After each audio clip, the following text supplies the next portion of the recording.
Mm-hmm. Hey, shalom, bro. Y'all about something else about that? Hey, Shalom Akim Yehovah Shemel Shabrakatah. Hold on. Give me 1 second. Yeah, see? Can you hear me? Yeah, there we go. Okay, God. Give me 1 second. I'm All doing right. the Gone. I already said live. Yep. God. But we had, okay, nice, cool. All right. You can hear?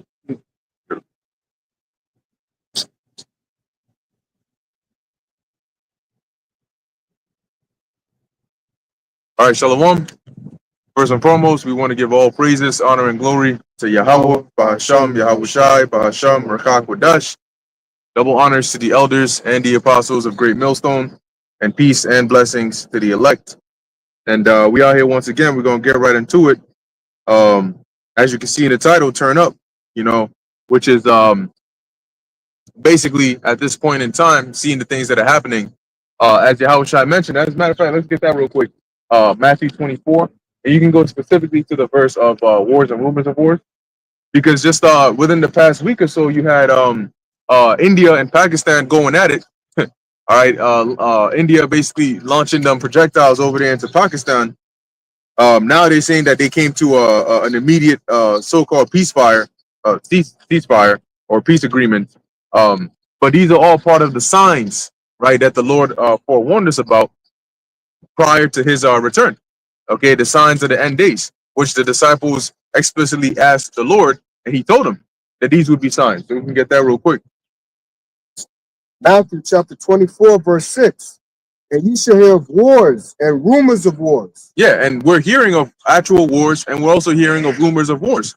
One major rumor of war is World War III. Okay, it's that regional war that expands into a world war over there in the specific part of the Middle East that pertains to the land of Israel, the land of Palestine, and Iran. Okay, so that's a rumor of war. People are talking about how, whenever you watch like BBC or these news channels, whenever some event happens over there, they always mention how, they need to de-escalate as quickly as possible, or else they could risk sparking an even greater war in that region. Right, so that's a rumor of war. And as we read here, we're also going to hear of actual wars, and there are actual wars that are going on, some that are bigger than others. So you don't hear about the smaller ones, but they're still going on around the world. All right, so the world is not at peace right now, but that's a sign. That's one of the many signs that we are in the last days prior to the return of the Heavenly Father. Let's get Second Ezra, the 9th chapter. You can start at the top. And so with that in mind, as the prophecies are speaking, the prophets also got to speak, right? And we got to be in a a mindset of hastening onto the returning of the Lord. Okay, not a mindset of we might be here 20 between 20 to 30 years. Not that kind of mindset. That ain't the mindset you want to be in. Because what do you even when you're when you're exercising and you're doing an intense drill, and it's time, if it's for a minute or 2 minutes, when you hear the timer is at like 10 seconds or 5 seconds left, you have to, all right, cool, let me go, let me keep on fighting, I'm almost there. But here it is, you struggling your ass off, and then the timer says freaking 1 minute 59 seconds left. You like, what at that point, you're like, ah, shit, let me just your body starts to say, let me loosen up a bit, because I still have a long way to go, so that I can endure that whole while. But now is not the time for that. Okay, with the geopolitical tensions that are going on, it ain't gonna be another 20 to 30 years before World War III pops off. All right, before they introduce this MOTB, because the MOTB, as the scriptures say, has a penalty, which is in Revelation, the 14th chapter. So it's not gonna be like you take the MOTB and then here it is, 50 years later on your deathbed is when the Lord comes and now he got to judge your ass. At that point, you're already on your way out. So once that MOTB comes out, the remaining prophecies are going to follow suit very quickly. All right? You got that? Go ahead. Oh, yeah. Bring it up. Second Ezra chapter 2, verse 13. Go and you shall receive. Pray for few days unto you, that they may be shortened. The kingdom is already prepared for you. Watch. So basically, the angel was telling Ezra to pray for a few days, not pray for longer days. Pray for the short days to be short. That way, what the kingdom could come. Because Ezra was lamenting a lot about seeing the desolation of Israel. So it's like, okay, well, seeing as how you're bothered by that, we'll pray for a few days, not seeking for the place to be to go on long. You can't be out here saying that this is a wicked kingdom, but you're saying, hey, you might be here. Well, first was Alexander saying 100 years. So what's that, 1,000? Oh, 1,000. And now Bishop May is coming out saying 20 to 30 years now. These are not men that are looking for the end. You're supposed to look for the end, hasten the day. Yeah. Well, because Alazar is over there making money, making merchandise off of the truth. To the Lord, the Lord got him so bad, he said he's stepping away from teaching. Now he's going to be an entertainer. The fuck is that? And then now you got, and I mentioned in the video that they just did the whole land blitz. They got money, so they're not trying to be out of here anytime soon. They're trying to reap the things that they've sown. Here it is. Their organization is gaining more traction. More and more people are hearing about him. He's enjoying that you can tell from his attitude that he loves that vain glory. So now he's not just getting it from the Israelite community, he's getting it on a global level, he's getting it on a worldly level. He ain't trying to drop that right now. Like if you ended up if you sold out, imagine this, right? You sold out, and right before you get the money to actually spend it, the Most High is the highest time to go. That's how, Lord, hold on. Let me at least, I know I sold out, I know I'm gonna get my ass beat, but let me at least enjoy the wicked deed so I get my ass beat then, So 20, 30 years, that's perfect timing, right? You were a little older at that point. You like, hey, you know what? I think I'm ready for the kingdom now. But for those that are, as King Solomon said, give me neither poverty nor riches. You're getting your daily bread and you're just getting by. You're in the spirit of Ezra. I think it's in Ezra, 2nd Ezra, the 4th or 6th chapter. It mentions, did not the men of like mind basically wander in their chambers when cometh the fruit of our labors? And that's what we're saying. When cometh the fruit of our labors? We can't endure another 20 to 30 years in this society. This society is corrupt. It's wicked as all hell. Okay? It's rightfully called Babylon. Because you can have a man pushing a stroller with a baby and you can't tell. Because they look like a woman. And they've been changed, all right, to process as though they are a woman. That's literally sorcery. Like, we witnessed modern day sorcery before our eyes, and people look at it as medicine. They look at it as normal life. Oh, there was more on that? No. Beautiful. Let's go back in here. This book of 2nd Ezra, chapter 9 and 1, and it reads, he answered me then and said, measure thou the time diligently in itself. Right, and that's what we're doing. Right, you're measuring the time diligently in itself. So how do we measure the time diligently in itself? Well, the measuring tape or the measuring stick is the scriptures. Okay, because just like you would have for those that like, I forgot what the name of that thing is, but it's like it's almost like a ball, but it has the measuring that thing where you pull it and it has the measurements on it, and then you can pull and measure. Measuring tape. Okay, I guess that's what it's called. But it's used for measuring because it has the measurements on it. So the scriptures, the measurements are the marks of prophecy.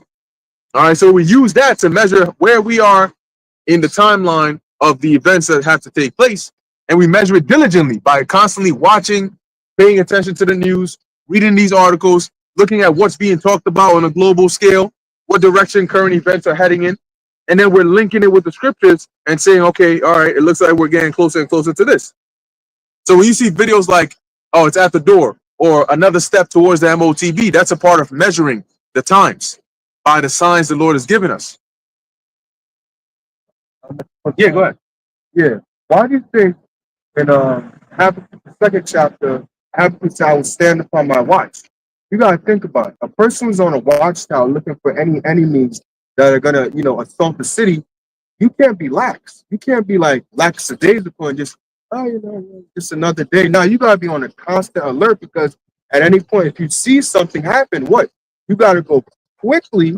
And let's say you have another person with you, go tell them, go warn the city, go sound the alarm and warn the people, let them know, hey, there's somebody at the front gate. Or let the king know, hey, there's people at the gate, somebody's coming up, there's something happening. Right. So it's the same thing with these videos. That's why it's like the minute something happened, brothers on it immediately, and they put the videos up. You can't be like, oh, you know, because think about that.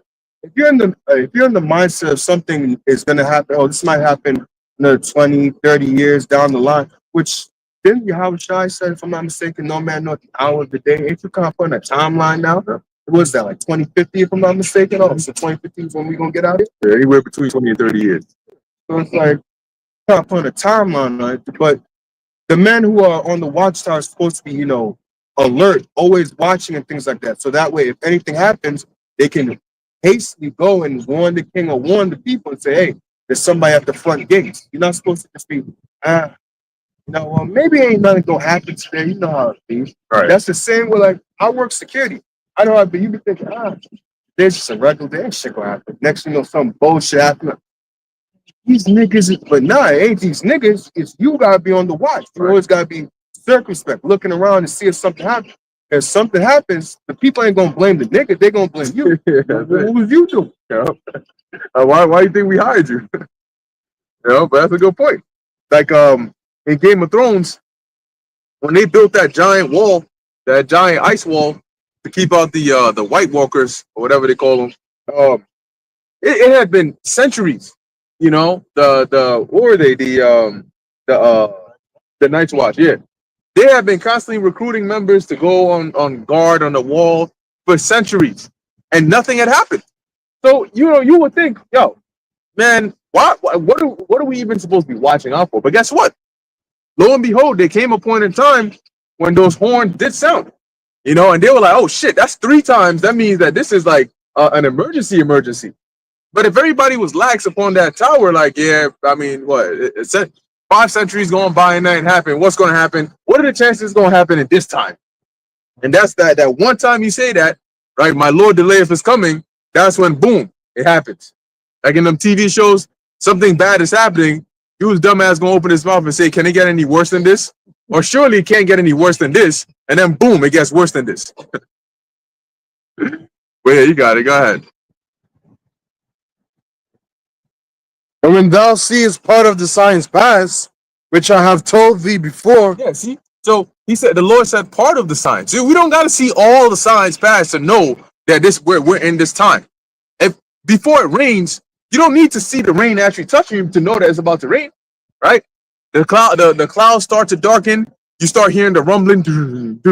You start feeling the wind. That's enough for you to know, yeah, I got to get my ass inside because it's about to rain. You don't, oh, no, you brother, we got to wait until I feel a drop. I don't know if it's going to rain or not. So how do the meteorologists tell you that it's going to rain? They don't feel a drop before they tell you it's going to rain, because then who would listen to them? Like, no shit, bro, I'm getting wet too. Like, obviously it's raining. This water really wet. Go ahead. Then shalt thou understand that it is the very same time wherein the highest will begin to visit the world which he made. Yeah, and a lot of people are not ready for the visitation of the highest. They're definitely not ready for the visitation of the highest. They're walking around all comfortable, you know? And people gonna look like, oh, why y'all always got a problem with people being comfortable? It's not about just having look at that comfortability right there, you know. But it's not a problem with people being comfortable. It's a problem with people being comfortable in wickedness. Okay, when you're living in a society, it's like somebody who's supposed to do, like, for example, if you're doing your job and then you're comfortable doing your job, that's fine. Your manager ain't got a problem. But if he comes and you're not doing your job, and everything is all messed up, and you comfortable, that's a problem. You know, he's gonna look at you like, "Yo, what's up? Like, what you doing?" "Oh, you know, I'm just chilling out here." "Why are you chilling? There's work to be done." So it's about that. The world today, they're not ready for the visitation of the highest, because when the Most High comes to visit the earth, he's gonna visit it with destruction, with judgment, with recompense for all the wickedness that's been going on. Wickedness has become so prevalent that people don't even know it's wickedness. That's why they're going to be so like startled, like, wait, why is God bringing such destruction? Because you're living in wickedness. And they're going to be like, what do you mean? What wickedness? And then you point them, like the angels show the prophets in the visions. You point them over there. You see that right there? Is that a man or a woman? Oh, that's just a TG. Then the second you say that, the angel going to turn to you and destroy your ass. Because now you're talking about that's just a TG. Okay, So that means that you got to go too, because now your mind has been corrupted, right? And then they'll point over there. What's that going on? Oh, that's just two guys getting married. Ain't nothing wrong with that. Okay, so now you definitely got to go. So people have become so normalized to it that it's normal to them. What's that on the TV? Oh, that's just two dads. Two dads, and then they got a son. Yeah, that's fine to you. So the Most High is going to bring that judgment for all these things. Okay. Therefore, when there shall be seen earthquakes and uproars of the people, And we're seeing that all around. I remember years ago we started. It really started getting like major with the yellow vest protests over there in France. We're doing lessons on it, and then you had different kinds of uproars and going on. But now a lot of people are starting to revolt against their authorities because they don't like what's going on geopolitically. But we're seeing these things, and that's telling us, go ahead. in the world, then shalt thou well understand that the Most High spake of those things from the days that were before thee. So the angel Uriel is telling Ezra, you want to know what's going to happen? You want to know, you want to identify when you're in the last days? These are going to be the signs you're going to see. And when you see these things, then you're going to understand X, Y, and Z. Now, why would the angel be telling Ezra when he sees these things, then he will understand that the Most High spake of these things from the beginning? Because both the angel and Ezra knew and understood the concept of reincarnation. So Ezra knew he would be back in this time. And Ezra understood that really the token that was being told him wasn't really for him, but rather for those that would come after. Go ahead. Even from the beginning.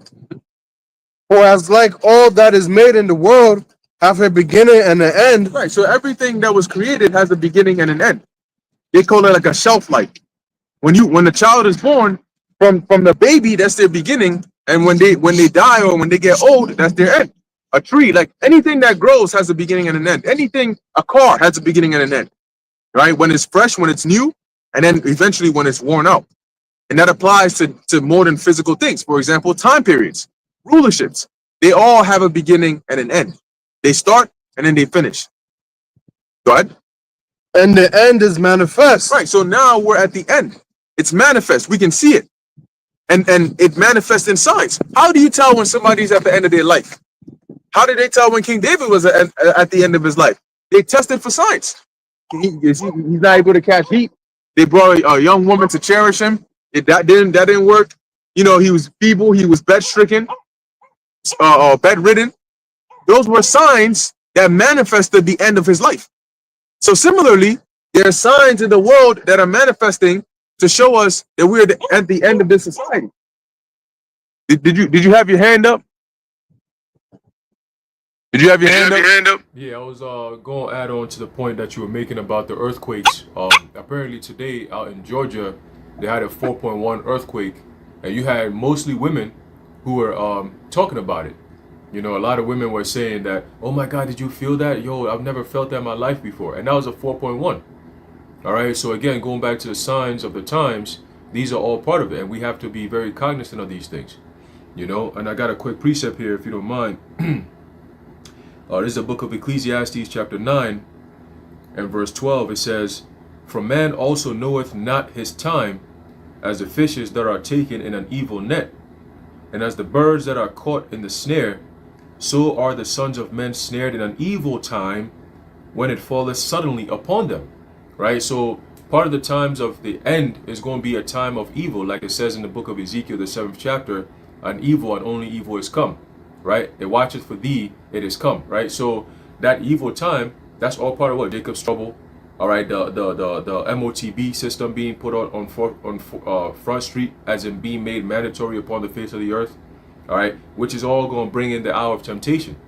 All right, we're seeing the signs that's leading to that. All these technological companies are all leading to the same direction, and they're putting people through their tests. All right, a lot of these test runs, all these things that we've been using over the past, I say 5-10 years, is all leading to MOTB technology, man. All right, so for Bish Nate to come out and say we got a good 20-30 years, he's clearly not watching for the signs.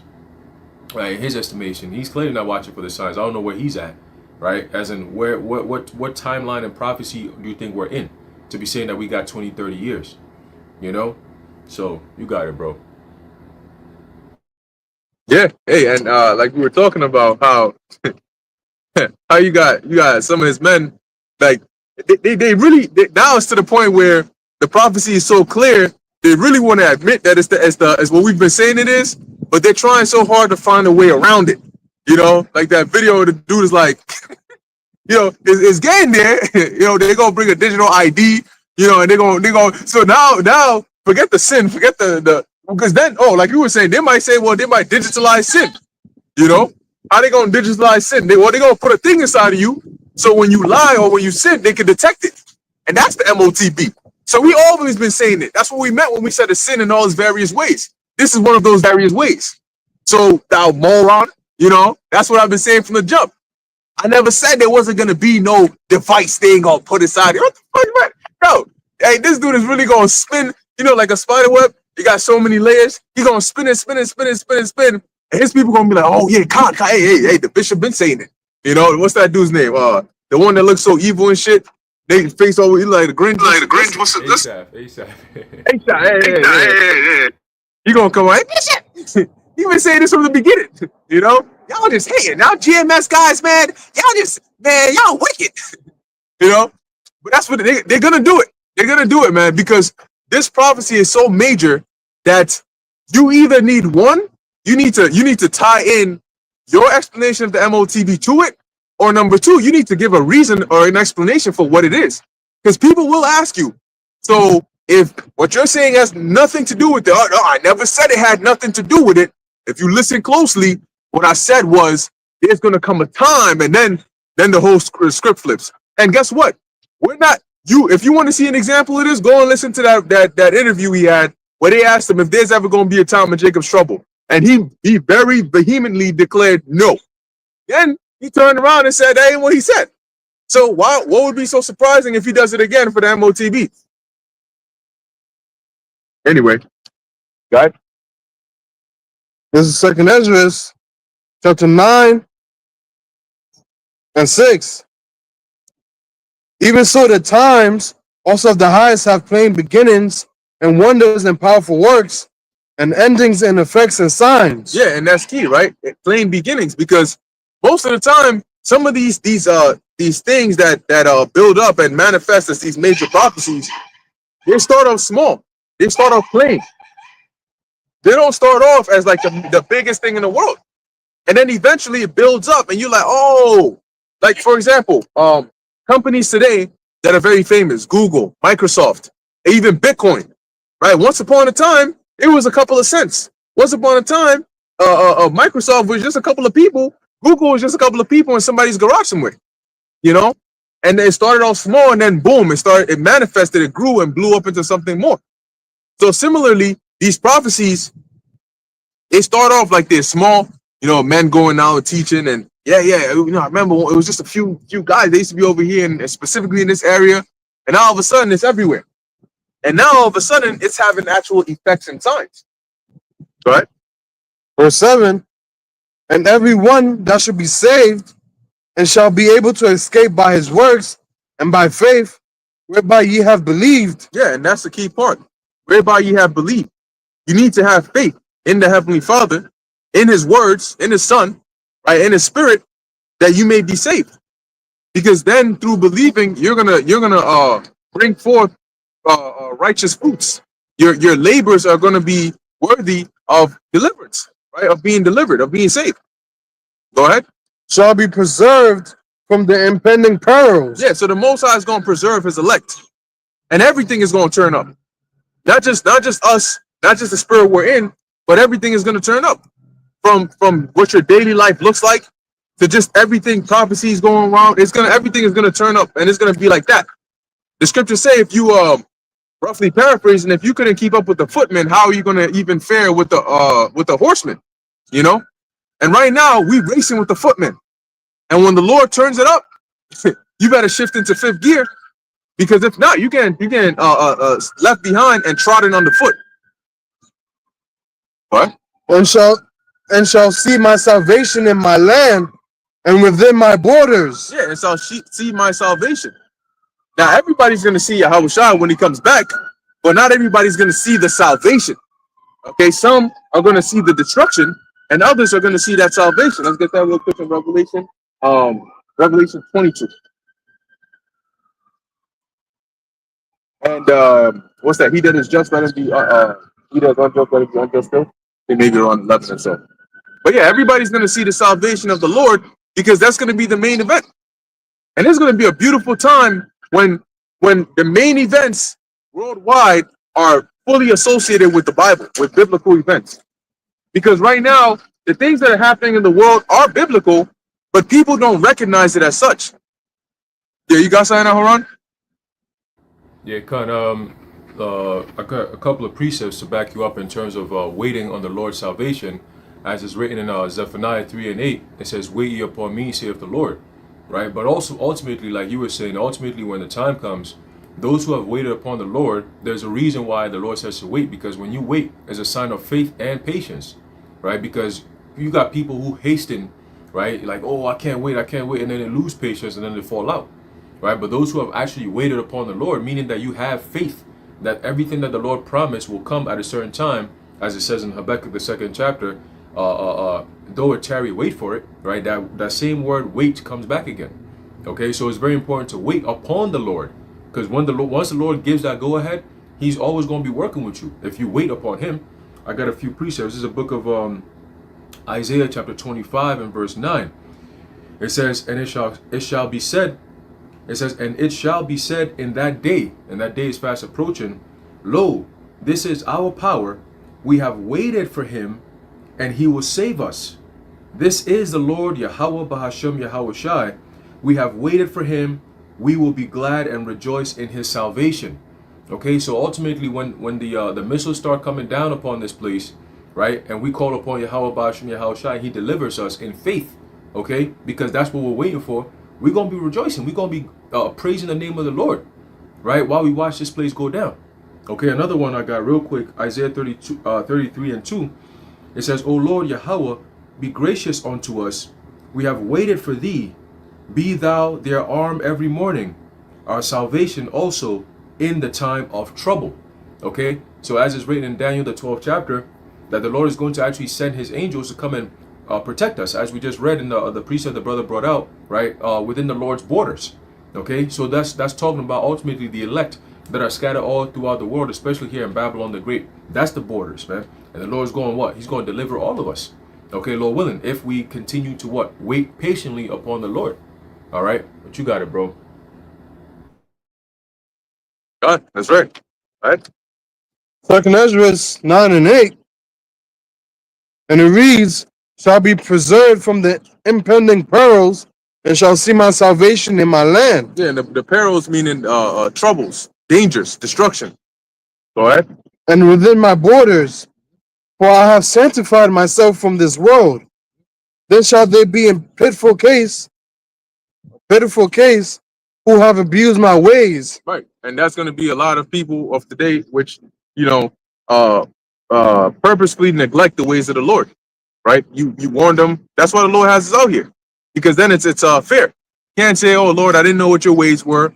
Oh Lord, I wasn't aware of this, that, and the third," because you were, because the prophets are out here.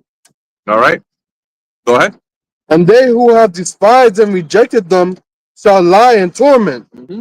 And that's what's gonna happen. So when Jacob's trouble comes, this ain't gonna be a happy ever after.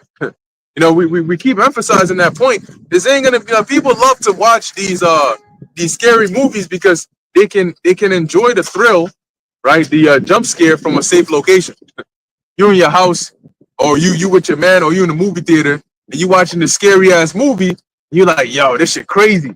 Dude, you got zombies outside and freaking dudes are scared inside under a table somewhere, but you good. You good because hey, you're not in the movie. You just watching it. Well, when you're actually in the movie, you're gonna realize that you ain't good. The movie, the writers could be like, all right, you know what? At the end of the movie, this is what happens, and yada yada. Like, there's a movie called damn, I forget the exact name of it, but the movie is basically about a woman. She ends up, I don't know if she moved or she was trying to get an Airbnb, and it was in Detroit, some area over there. But that area, the specific area where she ended up getting that Airbnb, was like she got there at night, and it was like a messed up town, like almost like a remains of a burnt city. But there was that one house that was there. So she ends up going in there, and then there's a guy already in there, and then she's there. You know that movie, and she's like, "Yo, this is my Airbnb." He's like, "No, I rented this," and they're like, "Ah, shit, this crappy ass service." So they managed to find some middle ground, and they portray the scene as though like the real threat is the guy, because it's just her, it's just him, it's a nighttime, she's sleeping in one room, and then the door slowly starts to open, and you're like, oh shit, what's this guy gonna do? And then she comes out and he's just chilling. So lo and behold, it turns out that nobody really dwells in that area because of some strange phenomenon that was going on over there. Apparently there was this guy, I think he was like committing incest or so. And so he would like, I don't know, have kids with his kids and all that weird shit until one of the children became like a big ass monster. She's like a woman, but she's like damn near 12, 13, 14 feet tall, a big monstrous looking creature. And she's down in the basement. So here it is, something goes on, the power goes out, and she goes with the guy down to the basement to check it out. He goes first. And you know how the movies are. He goes in there, then some time after, you don't hear nothing. He's not coming back. So she's like, what's going on? She takes a flashlight and she's going. And then she finally bumps into him like a jump scare. Like, oh shit, what's going on? He's like, yo. He's like, oh, run. Our dumbass is still standing there like, what's going on? Oh, next thing you know, this big giant creature grabs his head and just smashes him into the wall. Bam, bam, bam, bam, bam. Now he's dead.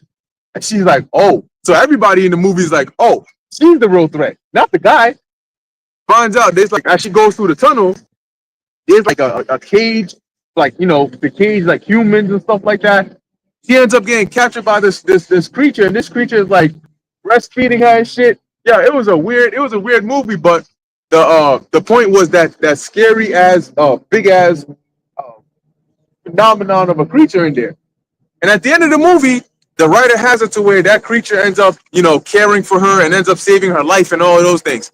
In real life, that ain't happening. In real life, you're gonna end up like the dude who got his head smashed in. Because these the scriptures say these spirits that are created for vengeance, that's what they're created for. Vengeance. They're not created to give you a little scare and then say, oh, that was a good movie. Oh, Jordan Peele, he always has some good movies. In real life, you don't get out. You stay in the sunken place. You end up like Walter and that other black maid. Okay? Real life, you go, oh, there was a movie I watched with Al-Hamran years ago, and in the movie you had this woman, this Edomite woman. She ended up like luring Issacharites into her house to work for her. But where she lived was like inside like some like in some remote area. So these Issacharites go there to work for her, and they're like, all right, she's like moving weird, like dressing in a seductive way, but then she'll come and then she'll like see how they're working and all that stuff. Long story short, these guys, this shit turns into like the full-on purge where they gotta try and survive. Because her and her husband are now trying to kill him. They're trying to kill him and bury them inside of their yard. Because the Issacharites found out. They were like, yo, we're done with our work. We're trying to get paid and leave. And now she's like trying to stall them and trying to stall them. Bitch comes out with a whole shotgun. And she starts torturing them and all of these things. Once again, at the end of the movie, they managed to escape after some of them die and shit. But in real life, you will not escape. And maybe nobody ever hears about you except for your family that knows you went missing. And here it is, you getting tortured in an Edomite's basement somewhere. Dude's coming out in a family with a bib on, with a giant fork. And he's coming, he's playing his music, cutting off a piece of your flesh, getting ready to eat. And that's what's going to be a part of those torments that's going to come upon these people that have forsaken the law of the Lord. Spirit, because myself and the brother the bar was going into a lesson about same kind of topic, like judgments, and we were mentioning that movie Final Destination. Oh yeah.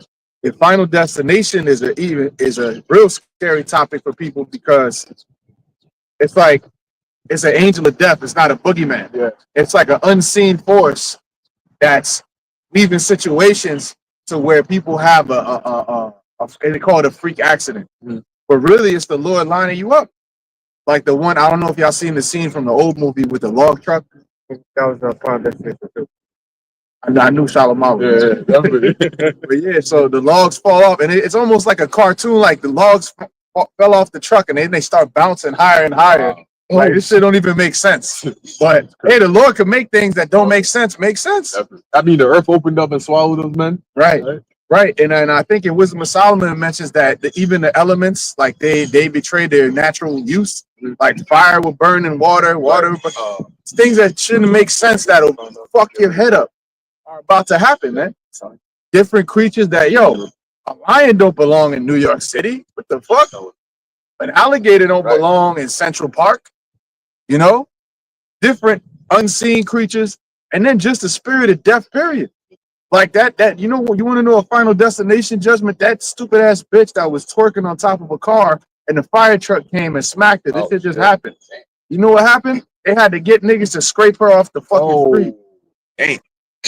So when the whale came up and ate the man in the boat and everything, it spit him back out. Yeah. It was a man, it was a young boy on a kayak or something. The whale gobbled him and he spit him back out. But the Lord had judgment where he didn't take the boy out before he lived. Followed him and spit him out with the boat, everything's still alive. So, those freak accidents ain't just no freak accidents. The Lord just has intricate ways of dealing with you in the judgment.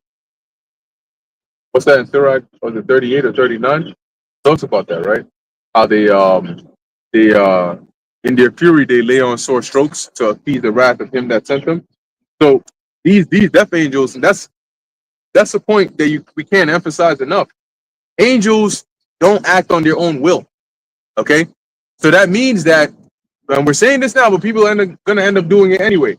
If a death angel is coming for your life, just don't even bother crying and begging and pleading, because they're not going to listen. That's not going to do anything to them. Okay, you know what that does when a woman cries and then it weakens the defenses of a man or whatever. That's emotions. Okay, that's called emotions. They teach you that you have pathos, logos, and ethos, and I think it's ethos, which is, or either ethos or pathos, which is dealing with your emotions. So, for example, when a situation happens, say they set up a FF and they say this is like a mass, shooting or whatever, they'll emphasize these children got hit, or this mother got taken out and now she got these kids by themselves and who's gonna take care of them? That's the pull on your heartstring when you hear this. And then when it's their fault, you'll hear something like, 2 individuals died in an officer-involved shooting. That's all you hear. That's not going to trigger your emotion. They make it seem like shots were fired and such and such, happened to die. What you mean shots were fired? Who fired the shot? What was the situation? They won't put that in there. So they do these things to play on your heartstrings and pull on your heartstrings, and that's why when women get all emotional and shit, men, fine and whatnot. Angels don't operate that way, especially not the death angels. They don't operate that way. Their whole mission, their whole motto is, I'm here and I like, this is my high. You know what I'm saying? Like, I get off bringing that pain to you so it can please the Heavenly Father. Spiritual high. Yeah, spiritual high. That's kind. Hey, the scriptures say that, joy unspeakable. It don't get better than this. So here it is. That's how you have those dudes like in Saw games or whatever that thing is called. Yeah, the Saw movies. There was one where you had the black dude. Oh shit! You had a black dude who was caught up in a contraption with his hands and legs like that, and the other dude over there had to find the key to unlock it, and the timer was that the contraptions are gonna twist and twist and twist, so his limbs are twisting full 360. And all you see is this guy is like, oh shit, and then his legs just start twisting. The shin bone comes out and just starts bending and bending and bending, and all his whole limbs are just being twisted while he's screaming. And the shit is happening nice and slowly too, nice and slow. And you have one of them where this woman, because that's what he does. He'll make you pass out, and you'll wake up in the contraption. You had this woman, she woke up and she had it looked like a bear trap in reverse. tied to her head. So if she got whatever the thing was wrong and the timer went off, it would just latch open and just like rip her whole jaw open. Yeah. And so she's stuck on that thing, and he's explaining it. I want to play a game. Do you want to play a game? Hey, that's why the Lord says he's going to laugh at your calamity. To him, it's going to be like he's watching the Saw games, but you're going to be the actors, the real life actors in the movie, and you're going to be like, yo, this whole time, all I have to do is just stop and listen.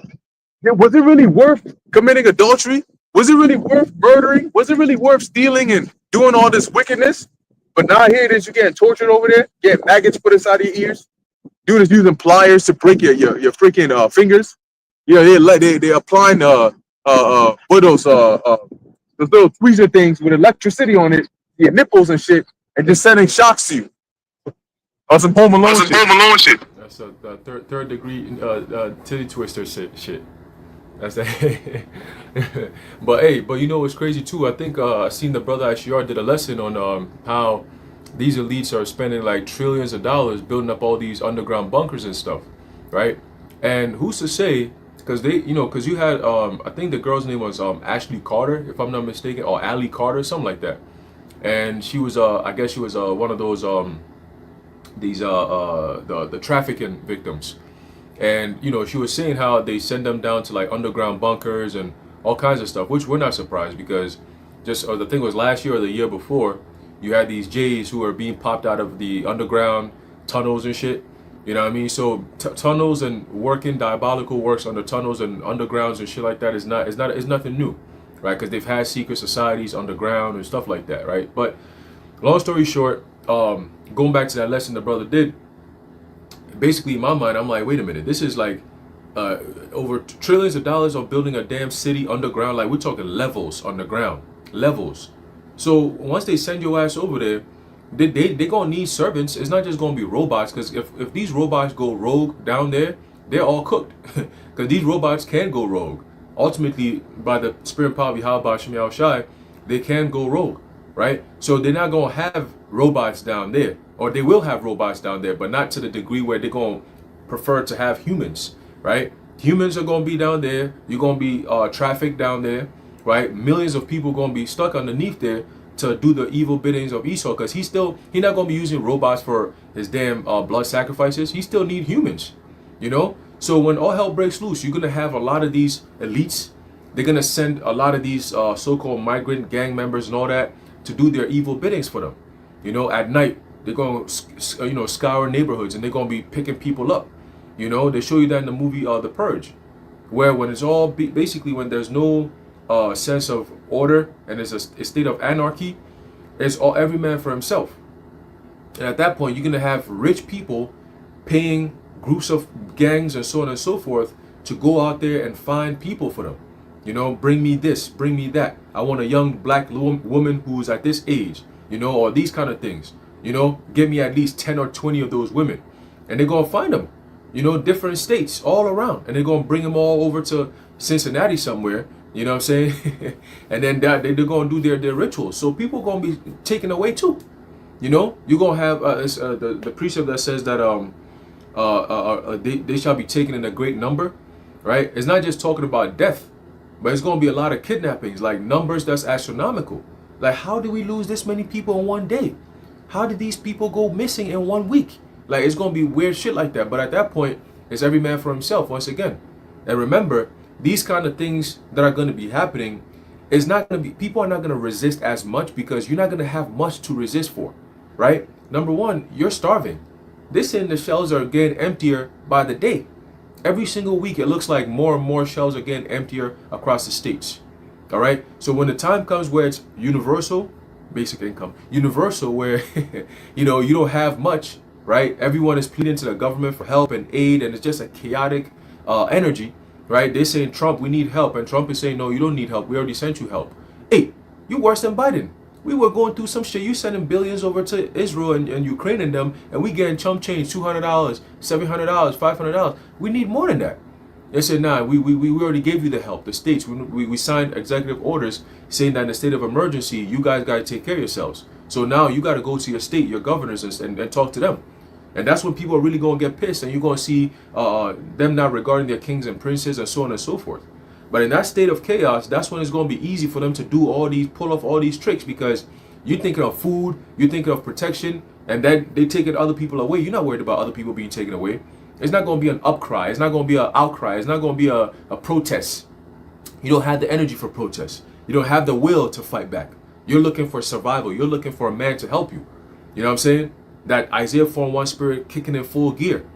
And speaking of that, I saw a video yesterday, and I'm gonna pass it, of this older lady. They call her auntie, right? Old ass lady, bro. Damn near got no teeth in her mouth. And she out here talking about, oh, she need a man. You know what I'm saying? She said she take a man. And she said, look, I'll pay your rent and my rent. If you want a car, whatever car you buying, whatever car you're driving right now, I'll buy you the 2025 model, or even newer. I'll get you that, right? You don't gotta go 50-50. I'll pay everything you need, and you could cheat. She said that. Yeah, she said you could have another woman, as many as you want. I don't care. I just want to have a man. Like, I just want to be under the protection of another man, just a man, you know. And everybody's like, damn, like, she said, I got my own business, I got my own things going on. Like, I don't need help, I don't need bread, I don't need shit. I got what I need.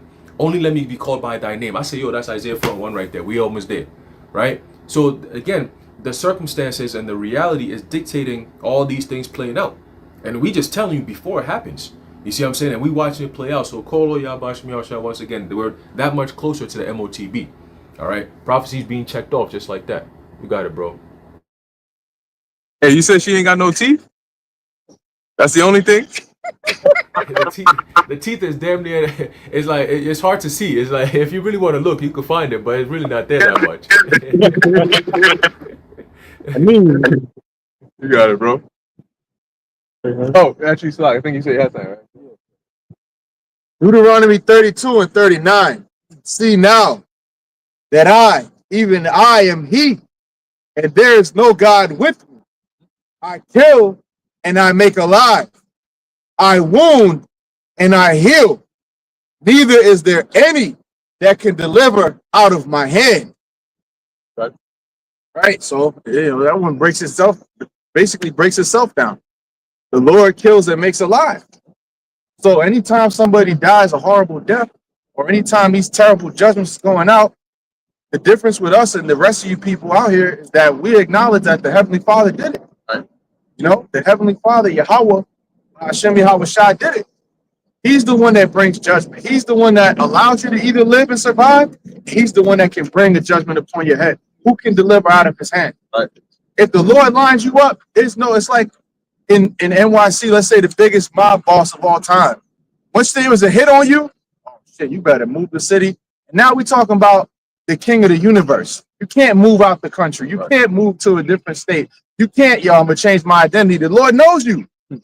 You're dark. The Lord brings the darkness out of the darkness to the light. So the Lord will find you out, man. No matter where you go, they're trying to hide in bunkers under the earth. They think they're gonna get away. Right. They said that they use some of that money to get underwater sanctuaries. But you think that the Lord, he said, that's what I command the serpent, and he shall bite the him. serpent shall bite him. Leviathan gonna bite your ass, man. Tail whip your whole shit. Hell yeah. And then what? All of that water pressure gonna crush you. Oh, and then the Lord might preserve you alive for Leviathan to use you as a toothpick. So then what? You could try to go to the highest of the height of the heavens. You could try to go to the depths of the depths of the earth. There's nowhere you could go to hide from the wrath of Yahweh Hashem Yahweh Shai. We can't hide. That's why we just come out here in the broad daylight and say, we're going to present ourselves a living sacrifice. The Lord bless us and have mercy on us to put ourselves out here and to present ourselves a living sacrifice. You can't fight against him. So you better join him. yeah, real quick, speaking of the Lord and his judgments, he can make it the most, how should I say, unexpected ways, like, the Faces of Death or 1,000 Ways to Die, all of those fiction movies and things that they created. But the Lord be taking he be having some interesting ways to pass judgment on people for being wicked, right? And here during Elisha's time in Second Kings, it reads in Second Kings chapter 2, verse 24, going straight to the point. He turned back and looked on them and cursed them in the name of the Lord. And there came forth 2 she-bears and out of the woods and there 42 children, 40 and 2 children of them. All right, so the Lord used 2 bears after Elisha prayed, cursed them, had 2 she-bears come and tear them apart, man.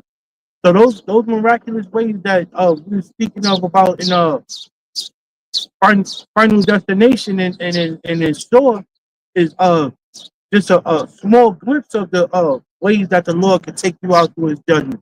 Mhm.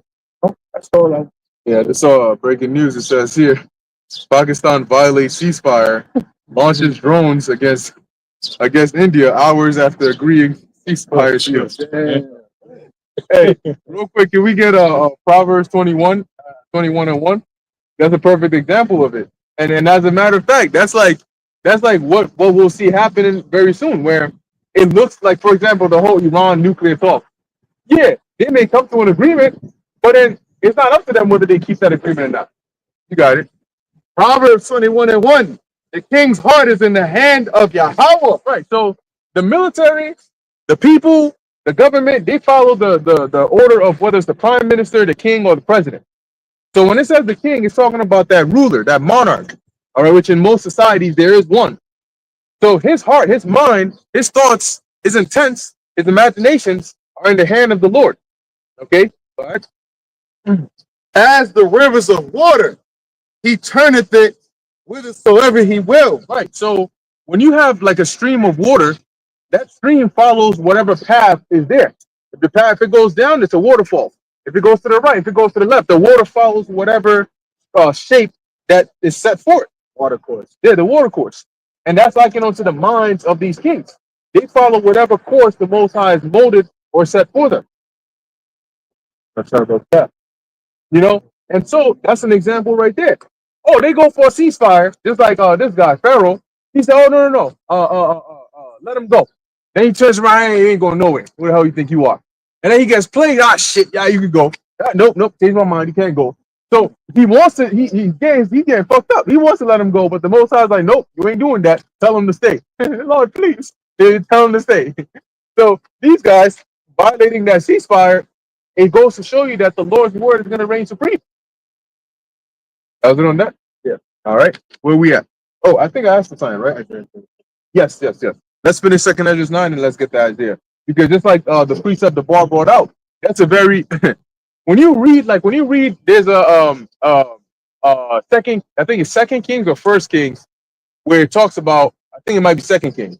It talks about the prophet who was sent to the northern kingdom to prophesy against Jeroboam.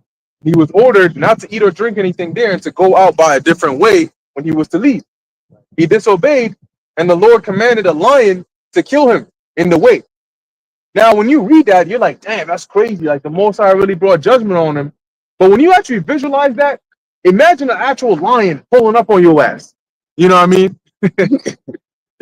A lion, like a ferocious lion pulling up on your ass and tearing you. They probably pounce on him off of his ass, pull him down and just ripped him up. And his carcass was just left there. And the lion was there, the ass was there, and then the lion probably told the ass, hey, I ain't here for you today. I'm here for him. And so based on what he said about those bears attacking those children, the visual of it is more gruesome than the actual reading of it.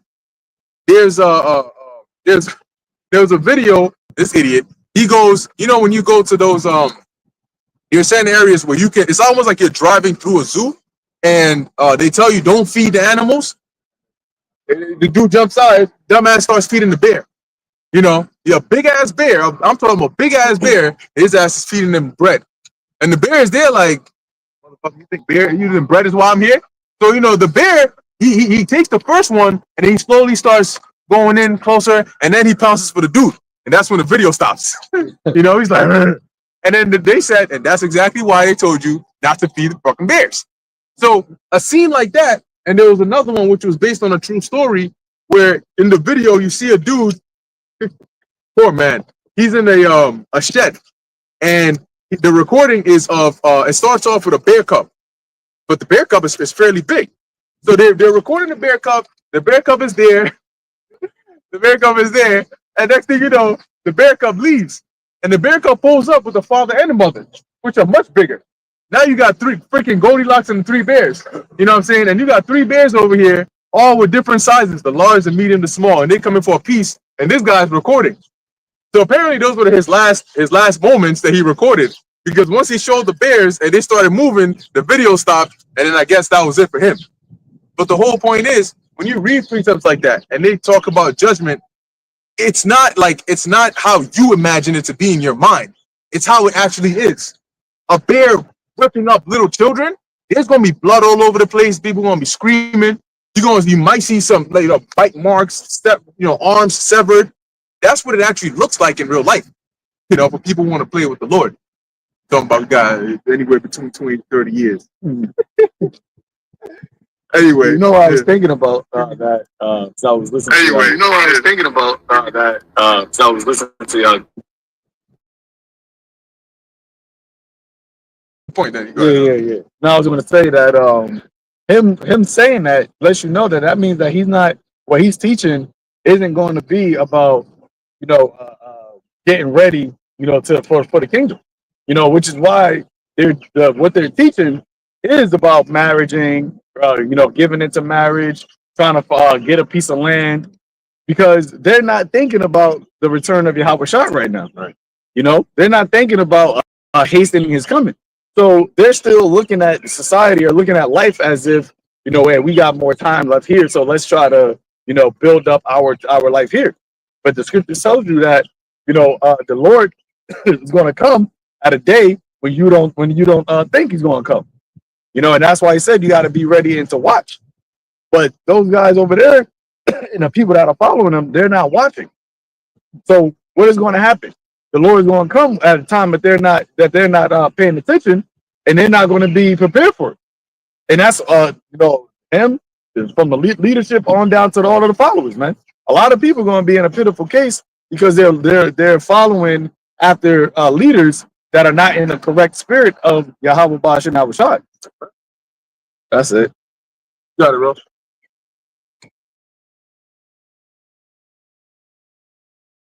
Yeah, Salakia, the thing lagged a little bit there. I don't know if it affected you guys as well, but hey, Shalom Zakwan Wa Akim Yahabash Brakatham.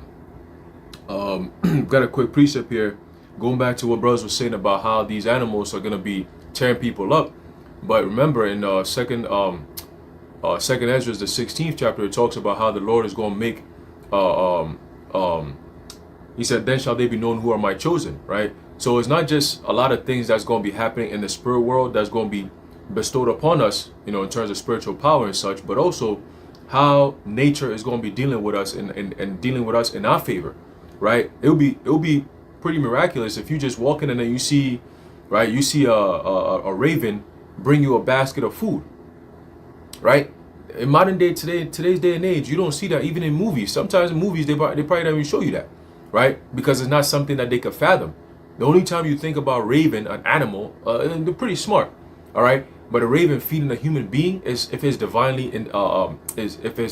done by the Heavenly Father, right? But a person, you're not really thinking about a raven bringing you food, right? Same thing with a lion, right, pulling up on you, but then it crouches before you. Meanwhile, it's been tearing people left and right, ripping left and right, limbs up, down, all kinds of shit that's been going on, right? Slapping the ass off of people and shit. You know what I mean? But here it is, the lion is coming to you and it's crouching to you, man. It's like, yo, what's going on? Right? You could pet it and it's not going to do anything to you, right? You could say, yo, come here, and you command it and it's going to pull up on you. When people see that, they're going to be like, yo, what the hell? Like, how you doing all this? Right? There's a book of Job, chapter 5 and verse 23. It says, for thou shalt be in league with the stones of the field, and the beasts of the field shall be at peace with thee. Right? So rather than these animals who are known to be ferocious and be, known to attack people and so on and so forth, as we're talking the ultimate predators, right? for people to see them actually be, responsive to a man's command that they don't even know, that's going to send shockwaves through people's system. People are going to be like, yo, what the hell? How are you doing this? How is this all happening? How's that you guys can eat? How do you have a damn a lion go and freaking hunt a damn deer and then bring it right to your doorstep in his mouth and then drop it right in front of you and say, all right, it's time to eat, and just walk away? Like, yo, what the hell? You know what I'm saying? These are things that we're going to be seeing. You know what I'm saying? They just fly, and then they go pick up some food somewhere and then just drop it right in front of you, or drop it on the side of your house, and you're like, yo, like every day at the same time, I'm getting food, I'm getting water. Like, damn, shit, the Lord might have it where you might just be in your house one day and then you might just see an animal, because these animals are smart, trust me, right? And they might just pull up to your door, be knocking on your door, be kicking on your door, and you come out, you be like, yo, what is it? And then it just starts running away.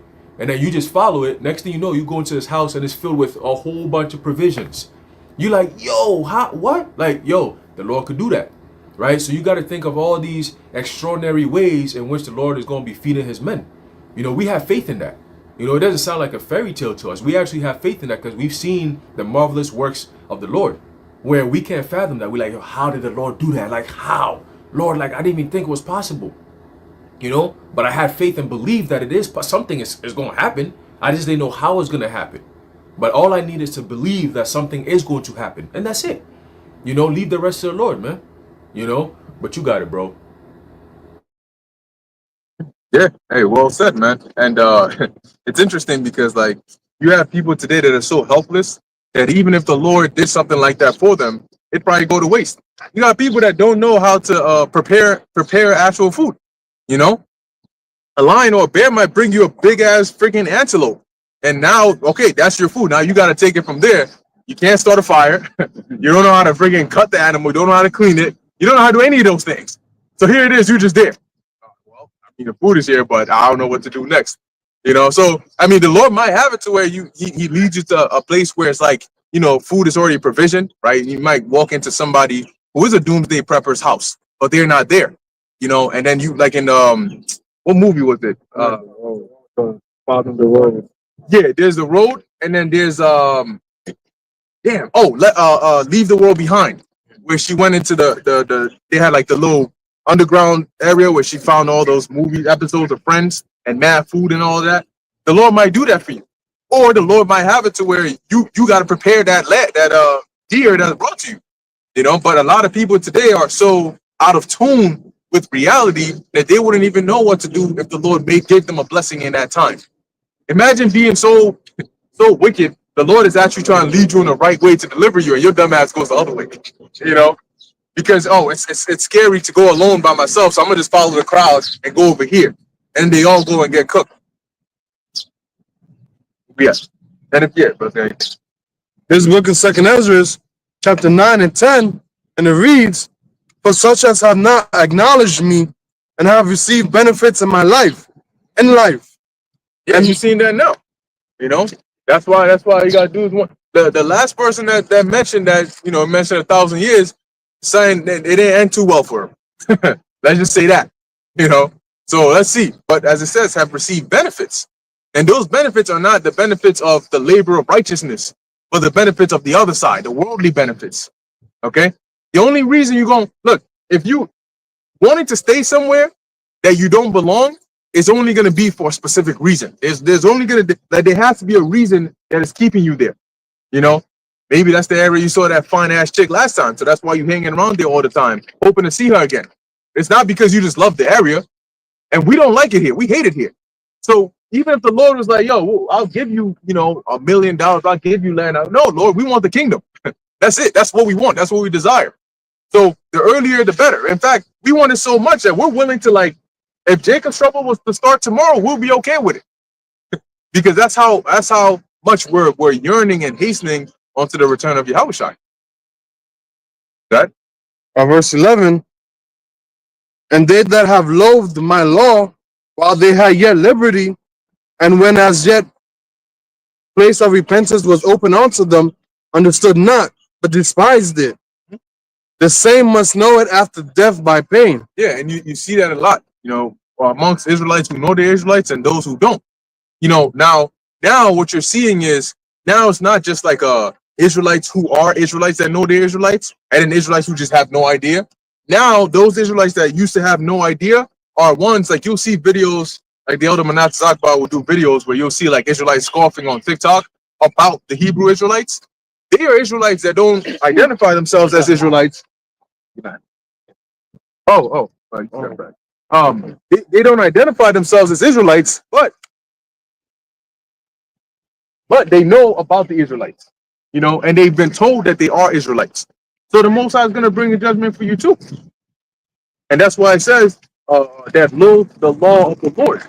And it's the same thing you read in the scriptures again and again and again. It's like, damn, bro. God. Verse 13, and therefore be thou not curious how the ungodly shall be punished,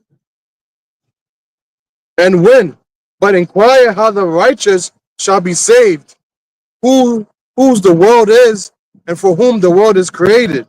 Yeah, that's why, like, hey, like Juan said, you know, in the past you might have somebody come up and they can't receive it, but you're still trying to, you know, give them the word and keep them there. Now it's just like, yo, if you come up, you have a question, cool. If not, it's you know, we're not here to entertain you. You know, we're not here like we don't need something from you. Hey, and that's how you know, like how they try to slander and say like we're post. Mm-hmm. And I forgot who I was watching. I think it was the brother from DC, the elder from DC, might have gone. He was going into basically like, you know, a cult. They try to restrain you, right? They try to keep you, you know, in a group. Right. But in the truth, you know, like how you said, it's like a revolving door. You know, you could be in and be out, and we want to, you know, the Lord keeps us, and we just want to keep it pushing. We're not going to keep, you know, trying to follow you, find you, like, yo, girl, come back here, you can't leave. Nah. You know, a lot of people are going to leave. People get kicked out. You know, it's not about trying to numbers, man. And that's what you got these other camps. They're about numbers, and you can tell based off of their mindset and based off of how they're just blindly following their leaders that's saying some bullshit. And what's the point? Like, what's the point of being a Hebrew Israelite in this time if you're not even looking to get delivered? Right. Like, and that's why the Elder Paul always saying they're just, you know, Christians with fringes on, because that's the mindset of Christians. Christians, so-called Christianity, they're not looking for the kingdom of heaven. You don't never go into the church and then they're talking about actually we want the kingdom to come right now. I've heard Christians say, no, I don't want him to come this year. I got some more stuff I need to do on the earth. Like, that's their mindset. You see? But the true man of the Lord, because even Apostle Tahar, when he did this video, he said, you know, measuring the times, right? About, you know, he sees the MOTB coming out at the end of 2025, 2026, maybe 2027, right? And you know, and he said it. He said himself, you know, that's just my guess, right? It's not doctrine. And he could be wrong, or will he not? But the thing is, the mindset that he's pushing is what? Hastening the day of the Lord, hastening the time. Not saying, but see, they can't do that because he doesn't see that the chip is the MOTB. Right. So he can't make those measurements and measuring the time diligently because he don't see the prophet. He doesn't understand the prophecies. And then you got his guys behind him just. I'm looking at the guy. I'm like, so damn. So what you just want to just be here for another? Because he was kind of fairly young, the guy that was next to him. So that means like you just gotta just be here for another 20, 30 years because then he gonna be old and decrepit and die. But this guy's dead, so you just gotta, you know, shit. I got another 20, 30 years of me. Let me go get my 401k ready. Yep. Let me go get my stocks ready. But see, and me and Ali Shah was talking about it. Even if let's say we was here 20 years, what does life look like at that time? What is the buying and selling look like at that time?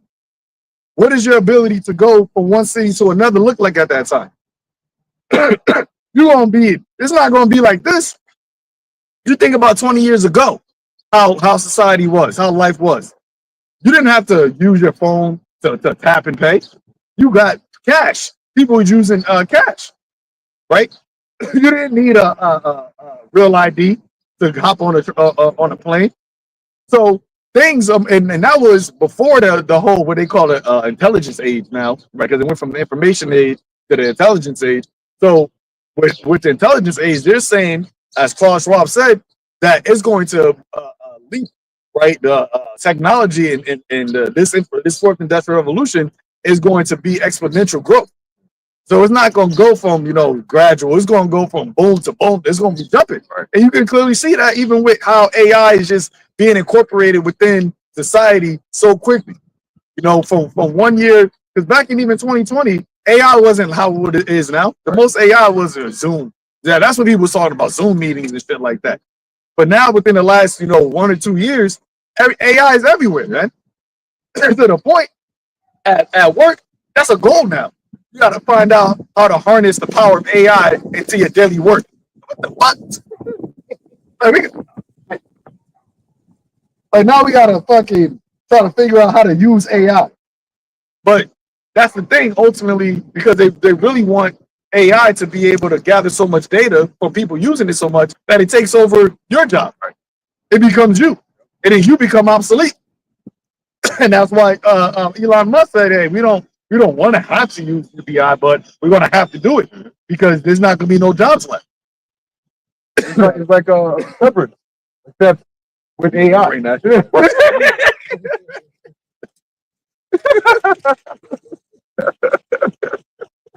Especially with AI and technology. Yeah, but hey, that's a very that is very true. Everything is like moving towards like that artificial intelligence, like trying to incorporate it more and more and more. And like you said, before you know it, the things that you do, it's doing better than you. And it's constantly advancing because once you have it to a certain level where it can do the things you can do, why do you need 3 scientists if you can have 1 scientist and an AI scientist who can think faster than a regular like 3 scientists or 5 scientists combined? They don't have to pay it. Exactly. It doesn't sleep. You don't have to pay it. And then on top of that, if you notice, like companies like Nvidia and even Microsoft and Google, what they're also inventing side by side is new chips that have greater compute. So what that means is these AI algorithms can work faster and more efficiently because they have the actual physical manpower by these chips to do so, and that's how they can operate on higher levels. So they, like you said, when they grow exponentially, it's because they start incorporating AI into their research, and that makes the research go even faster and faster and faster. Yep. And also, oh my bad. Then let me see something real quick. Okay. Also, you have them talking about I think it was Google partnering with the government to make more nuclear plants so that they could power basically the AI. And it's interesting because in the TV show The 100, the reason why society basically went to damn near extinction is because the nuclear plants. It happened 3 times. The first time it was because AI basically launched missiles because they were saying it was overpopulation. So and remember that's the whole thing with I think the thing was not Age of Ultron. He was basically saying humans was a problem, but that's something that they talk about, overpopulation. Mm-hmm. So AI it launched the missiles to depopulate, and then the second one was the nuclear plants started to melt, and it was causing radiation. So these devils over here talking about that they're trying to create more nuclear plants, and the way that they're doing it, they're actually the government is actually deregulating basically like the licenses. They're basically fast tracking everything so that they can just have them build these things quicker, so that they can have these databases built quicker. So they're cutting corners. They're not actually going through the whole process of getting approval, getting regulation, getting the land approval, all these things, and they're bypassing all that so that they can have these nuclear power plants. All these things is going to have detrimental consequences on the actual earth, man. Because this devil, he doesn't, going back to the law, he doesn't, follow the land Sabbath, right? He doesn't follow the laws of the actual land, So he's actually destroying the earth, and that's why it says in the book of Isaiah, the 24th chapter, brother can pull it up, that that what? Because the land is defiled because the inhabitants thereof, and because what? They transgress the law of the Lord. This devil, he controls the earth, he rules the earth, Job 9:24, but he doesn't rule it according to the proper way that it's supposed to be ruled, which is why it says in the book of Wisdom of Solomon, I believe it's the 6th chapter, that the wisdom of the wise, or something to that effect, is the welfare of the earth. The wisdom of the the wisdom of the king, something like that, brother. Find it. Multitude. There you go. There, that's the word. Multitude of the wise is the welfare of the world, right? You're supposed to have wise, prudent leaders, and you can clearly see that Esau isn't wise or prudent. He's just doing whatever he wants without thinking about any other consequences. But that's the same thing, right? That scripture talks about that he hasn't considered the latter end. That there's a judgment for the way that he's ruling the earth right now, man. Because the earth was ultimately created for who? The ones who created the earth, starting with Yahweh Shai and Al-Lahim. Isaiah 24. I think it was 5. Right? This book of Isaiah, chapter 24, verse 5, and it reads, the earth also is defiled under the inhabitants thereof. Yep. And who is defiled on the earth? Right? Or should I say, who is the inhabitants? Right? It's not talking about, oh, you littering. You know, they want to give, there's actually laws against you littering. You throw some paper, or toilet paper, or a bottle. You throw a bottle on the floor, you can get a ticket for $200. But here it is, this devil, you know, he can create mass waste, right? Mass waste. Look what they're doing over there in Gaza. Completely destroying the whole land, and yet they're actually getting money to do that shit. They're getting paid to over here just to completely destroy the land, man. The Flint water, right? All that hasn't been fixed. You know, the fracking, all that is destroying the earth. So when you talking about, you know, there goes the neighborhood, right? We talk about when Jake moved in. Jake ain't destroying cities, man. They're destroying each other. They're not going throughout cities and just completely destroying cities. That's Esau's MO. That's his history. Even with Jake having their own cities, what did he do? He bombed it. So that the earth being defiled on the inhabitants thereof is speaking about Esau, Edom. Hey, the water. You know, I never, you know, back in the day, I used to go heavy into the ocean and the reef. You know, you look at that back, 20, 30 years ago, it was beautiful like that. I don't even like water like that, but I might want to snorkel and see that. But now it's all bleached. Yeah. That's why you got the animals, you know, beaching themselves, man, because their inhabitation is being defiled by this devil, man. The actual ozone layer, the space. You got space garbage. There's garbage on the moon. There's garbage on Mars. They got certain satellites and little fucking little rover shit that they just left there. And it's double like, yeah. Oh well. Battery dies. The battery dies.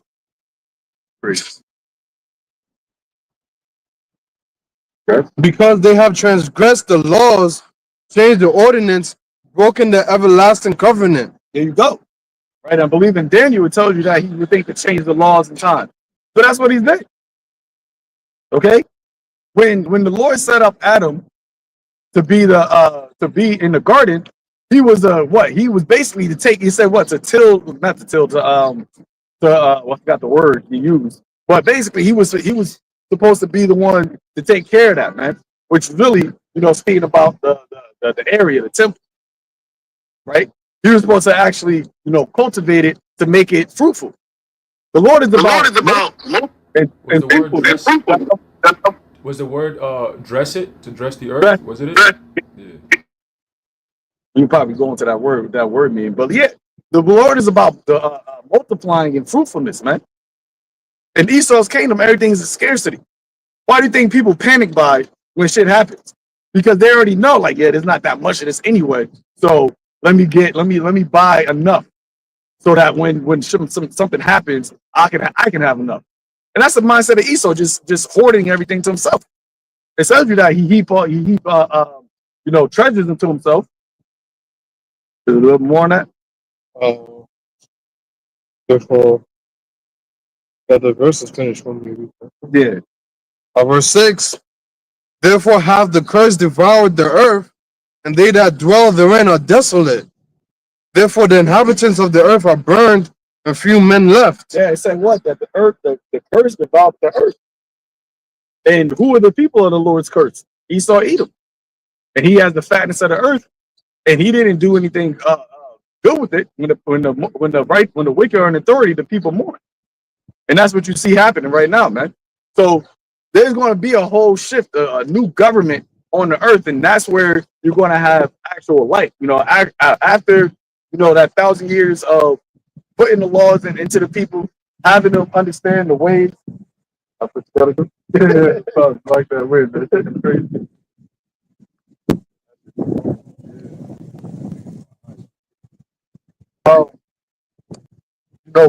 Once the elect starting with of course Yahweh Shai and the house of David get in a position of authority, we're actually going to control the earth and have the earth be beneficial, man.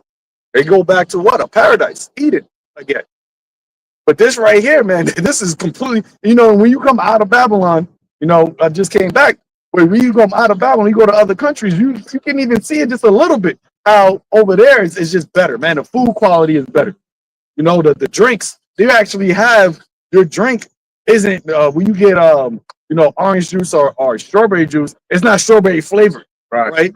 It's not high fructose corn syrup to make it taste sweeter. Nah, it's actual freshly squeezed strawberry juice, passion fruit. Over here you get passion fruit flavor. I was over there, I was like, I didn't even know passion fruit was actual fruit. I'm like, oh shit! I thought it was like just a flavor, a mix, a concoction of different fruits. But that's actually something that's over there that is and over there in Ecuador, that's an actual fruit that is popular over there. But over here in Babylon, man, this shit's hell, bro. Yeah. And you won't even, we know it, but you won't, when you go out of Babylon, you see how much more hell you really are in Babylon. Yeah, because nature has its own sweeteners. Like in Ghana, we used to have this tree that would have red berries. So they were like kind of small, like almost the size of like a raisin or so. And you would just pull it off of the tree, you put it in your mouth, and it's like candy. Like you just like, have it there, marinated a bit, and then afterwards it sweetens your taste buds. So anything else you eat after that is sweet. So like to eat an orange, we would like take 2 or 3 of those, eat them, and then after that eat the orange, and it tastes like actually sweet. Use that to eat grapes, use that to eat oranges. And we also had like passion fruit as well. We made like juice from it and everything. So yeah, that's to your point. What we had was Tampico. yeah. Sugar water with food color. Yeah. I did the when I was out there, I went on Google and I basically looked to see like the cancer rate out there. Mm-hmm. They said that the cancer rate in America is 300 times higher than over there in Ecuador. Now, when you think of Ecuador, they try to tell you, oh, it's dangerous. You got gangs, you can't go out, whatever. Now, of course, every place got that, but the fact that your actual health is better over there, that lets you know something, man. Right.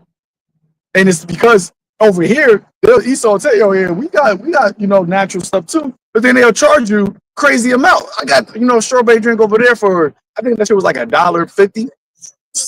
Cheap as hell, bro. I had a whole breakfast, me and my Eve, for $20, bro. $20. I'm like, yo, this is yo. I'm like, yo, this devil, bro. Like, yo, I'm telling you, bro, it's ridiculous. But you go over here to a natural food store, you gonna get charged $10. Yep. For an 8-ounce cup. Yep. Crazy. Did I say that, Harold? Yeah, I was going to say, man, I had a quick precept here in the book of Proverbs, chapter 10, verse 2. It says, treasures of wickedness profit nothing, but righteousness delivereth from death. The Lord Yahweh will not suffer the soul of the righteous to famish, but he casteth away the substance of the wicked. So going back to the point that the Zaquan was making about how, Esau is able to manipulate the whole earth and all its resources to benefit him. But he does it in ill-gotten ways. Like he'll go to your country, he'll start some propaganda, he'll come in there, and then he'll destroy what you have, steal all the goods, and then leave you in poverty. And then now you subject unto him. Because now once he takes all your resources, he turns it back and says, buy it from us by making deals with us. We're going to give you this, we're going to give you that. And by giving you this and that, which is military help or so-called economic help, it always comes with strings attached. And the next thing you know, a few years later on, that whole country is destroyed. Right? But look at what Zaquan just said. You go to Ecuador, for example, of course they're going to say, oh, it's dangerous out there. Well, motherfucker, everywhere is dangerous, bro. But we're men of the Lord, so we don't really look at danger like that. Danger doesn't just happen to to us. It doesn't happen. If it happens, it's because the Lord is setting something up. Like there's a reason for it, type shit. You know, it doesn't happen just randomly. So we're not afraid of that. We don't go into play like, oh man, there's gangs, they're gonna come after me. Nah, bro. The Lord is with you. You ain't worried about that, right? But the point is, that's all part of the propaganda, because if it was so dangerous out there, how is that they still have order over there? Like you make it seem like there's no other way besides America outside of America.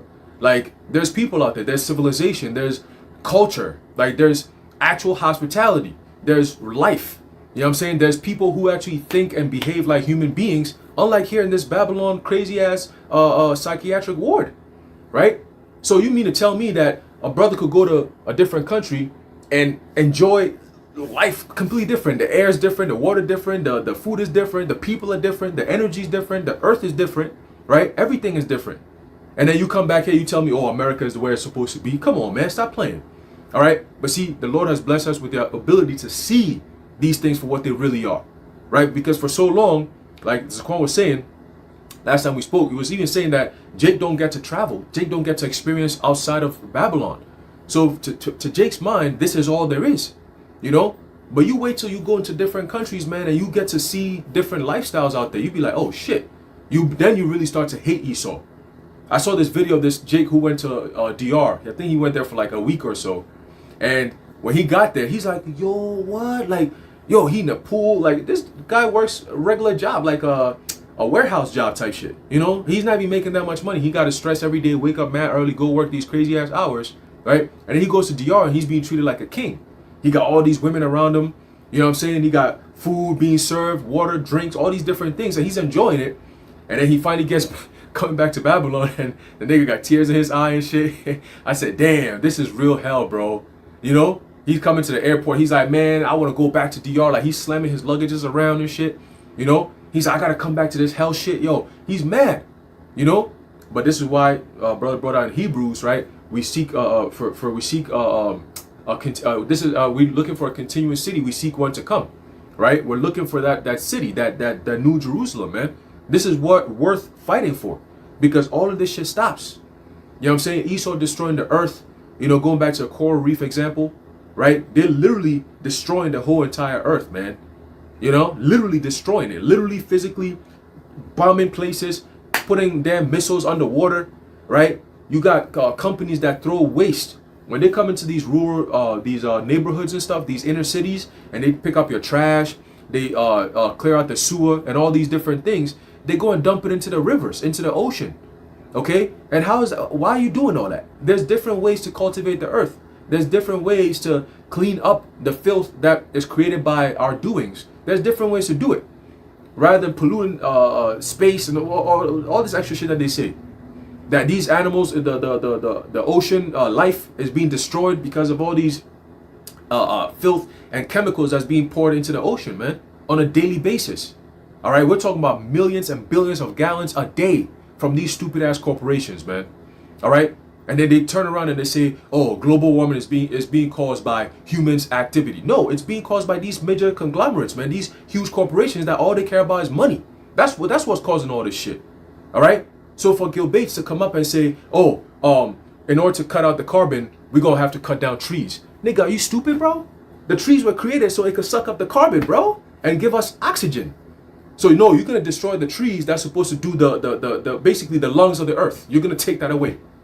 The one that cleanses the atmosphere for us to have clean air. You're gonna destroy all that and then turn around and say we gotta depopulate people so we don't have too much carbon. That's a devil for you, man. That's a devil for you. All right. But you got it, bro.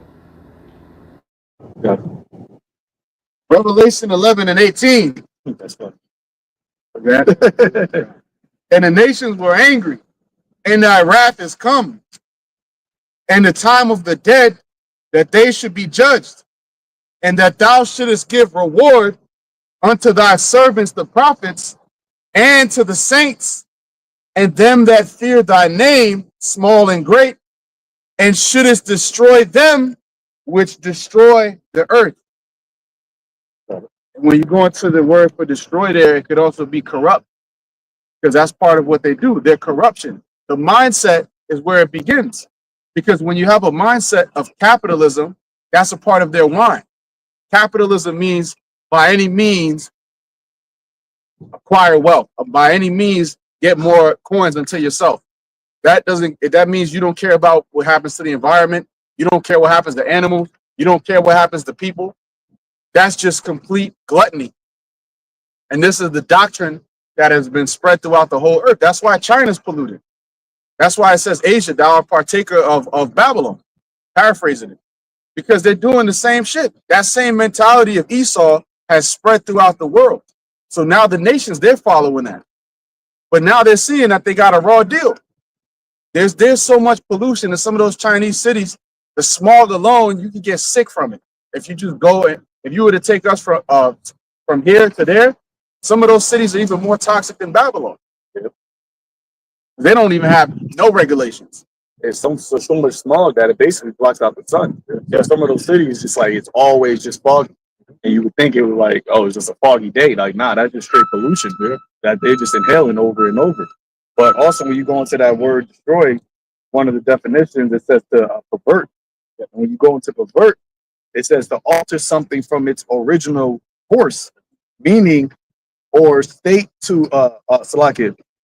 Run that back. Alter something from its original course, meaning or state to a distortion or corruption of what was first intended. You know, and that's why when you go in Isaiah 14, not 14, 47, brother can pull that.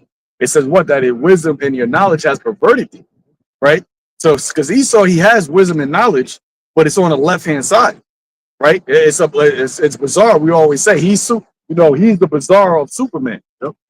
Okay, so what he has done is alter something from its original course. The earth was originally set up, was originally created. When you read in Genesis, when the Lord created the ordinances, he created the ocean, he created the land, he created the cattle, he created man, right? He said what? It is good, right? That the way that the Lord had the blueprint, the Heavenly Father had the blueprint mapped out for Yahweh and Elohim to create things. It was good. It was a good order that things were set up in. But this devil came and altered that. And he did that by way of his deception and creating a delusion or an illusion to the masses of people to think that, oh, this way is better, which is what they call what? Now augmented. So you have an augmented reality. So he altered something and said, oh, no, this is an upgraded way. But it's really not. Right? It's really a degradation, a decadency of the way that society, the way that humanity, the way that life is supposed to be ran, which is why you have now people dying younger, getting sick younger, right? You got children that got cancer. And I was thinking when we were just talking about the foods and everything, these devils, because there's this TV show called White Lotus, the last season. You had this one chick, she was basically born into an affluent family. So they got, they was accustomed to the best of the best clothes, best foods, the best areas. But she felt overprivileged. So she wanted to become a monk and wanted to live like a Buddhist, for a year. So when she went to go to the little Buddhist little sanctuary area, she did it for a day to see how they lived. And the food that they were eating were very low level food. So she was like, basically, oh, I can't do this. I didn't know how bad the food was, just so nasty. It wasn't whole foods. It wasn't, a great quality. So her mom was like happy. She was like, see, baby, I told you. It was like, and she was like, no, but it's wrong. She was like, and it's funny because there was a spiritual message in that with the Edomite woman, right? Because you see a lot of Edomite women be trying to pander to Jake, right? And try to pander to the struggle and shit. Jake calls it. Huh? Jake causes it. So the Edomite mom was basically saying that, we as women, basically talking about Edomite women, we have to just accept our roles, that we have because we're fortunate to be able to live this type of life. And everybody in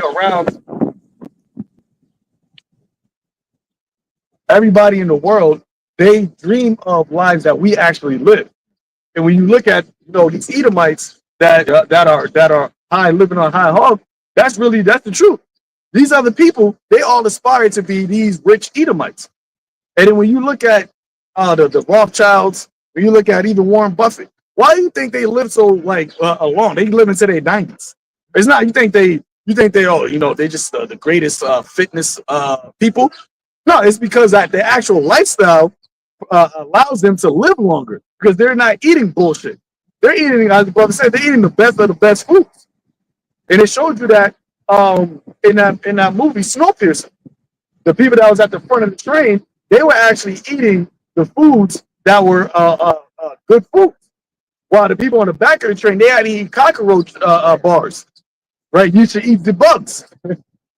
But so you have the Rothschilds, you have Warren Buffett, you have all of these super rich people. They live into their 90s, right? And they're not as if like they just like. I mean, they look horrible, but they still are able to live longer because they're actually their whole lives they're eating the actual organic foods of things, man.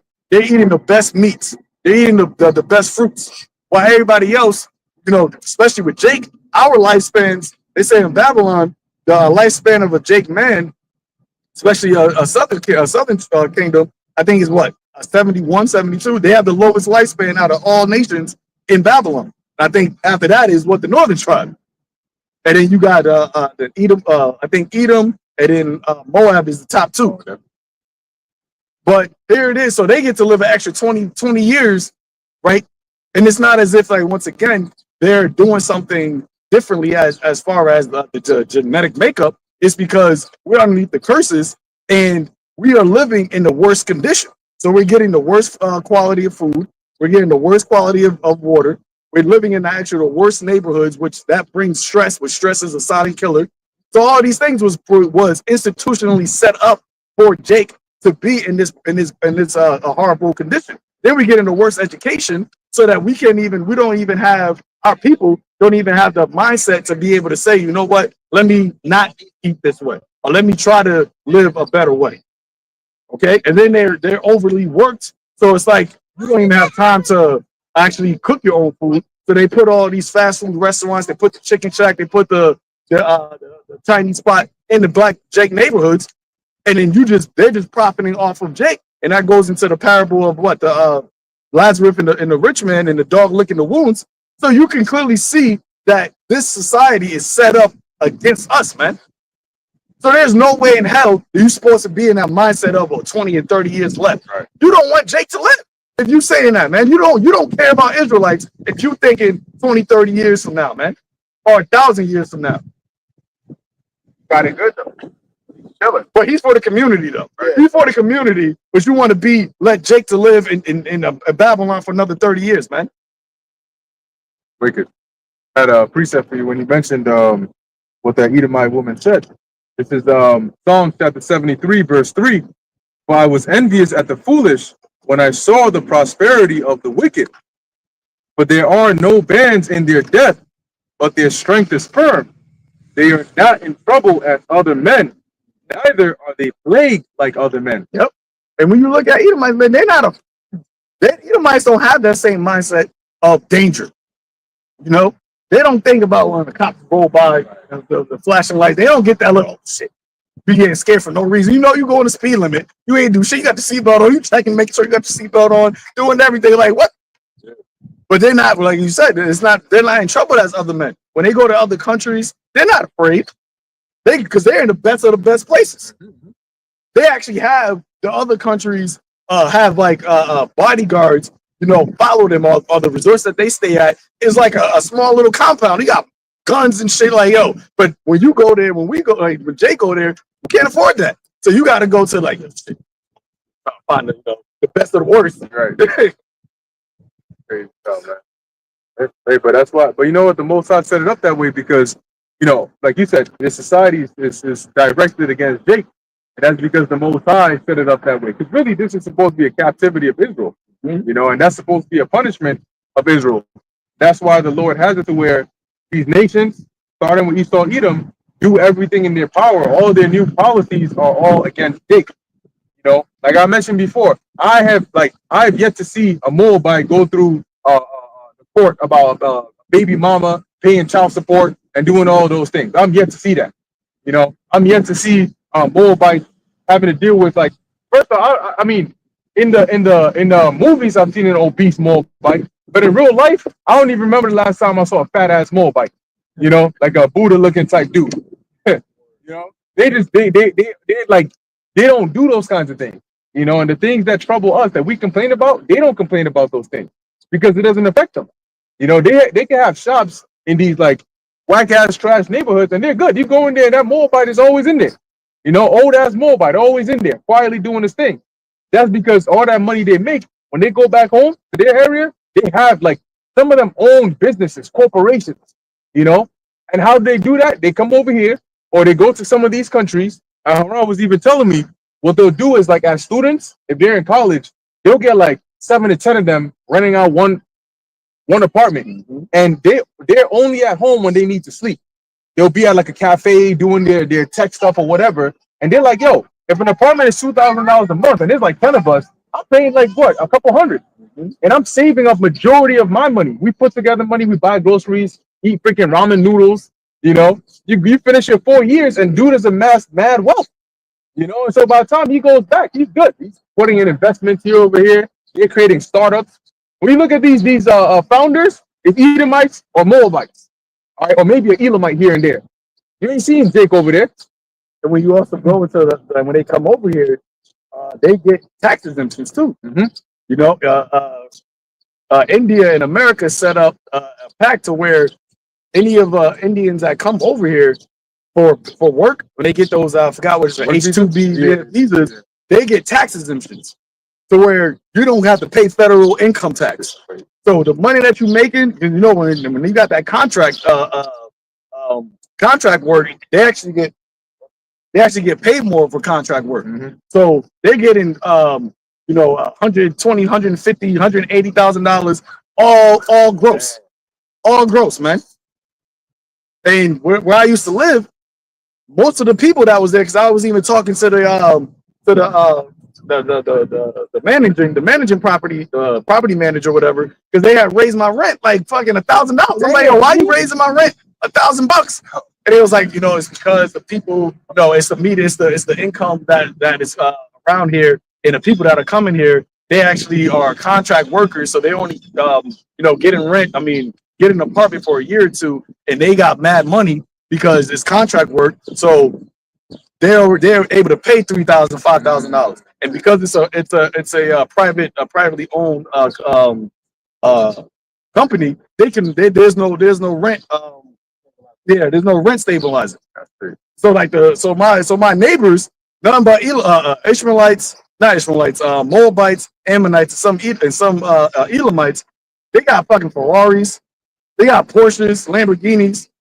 I'm like, who the fuck am I living next to? I'm like, what the fuck? Like, nah, I gotta get the hell up out of here. Like, this shit don't make no sense. Second Ezra 3:28. Are their deeds then any better that inhabit Babylon, that they should therefore have the dominion over Zion? For when I came thither and had seen impieties without number, then my soul saw many evildoers in this 30th year, so that my heart failed me. For I have seen how thou sufferest them sinning, and hast spared wicked doers, and hast destroyed thy people, and hast preserved thy enemies, and hast not signified it. Yeah, that's what Ezra was complaining about, because being in Babylon, he saw them worshiping idols. He saw them living wicked lifestyles, and he's like, but we are the captives over here. So Lord, what's going on? And he also mentions that he's like, we're the only ones that actually glorify your name. Why are they doing better than us?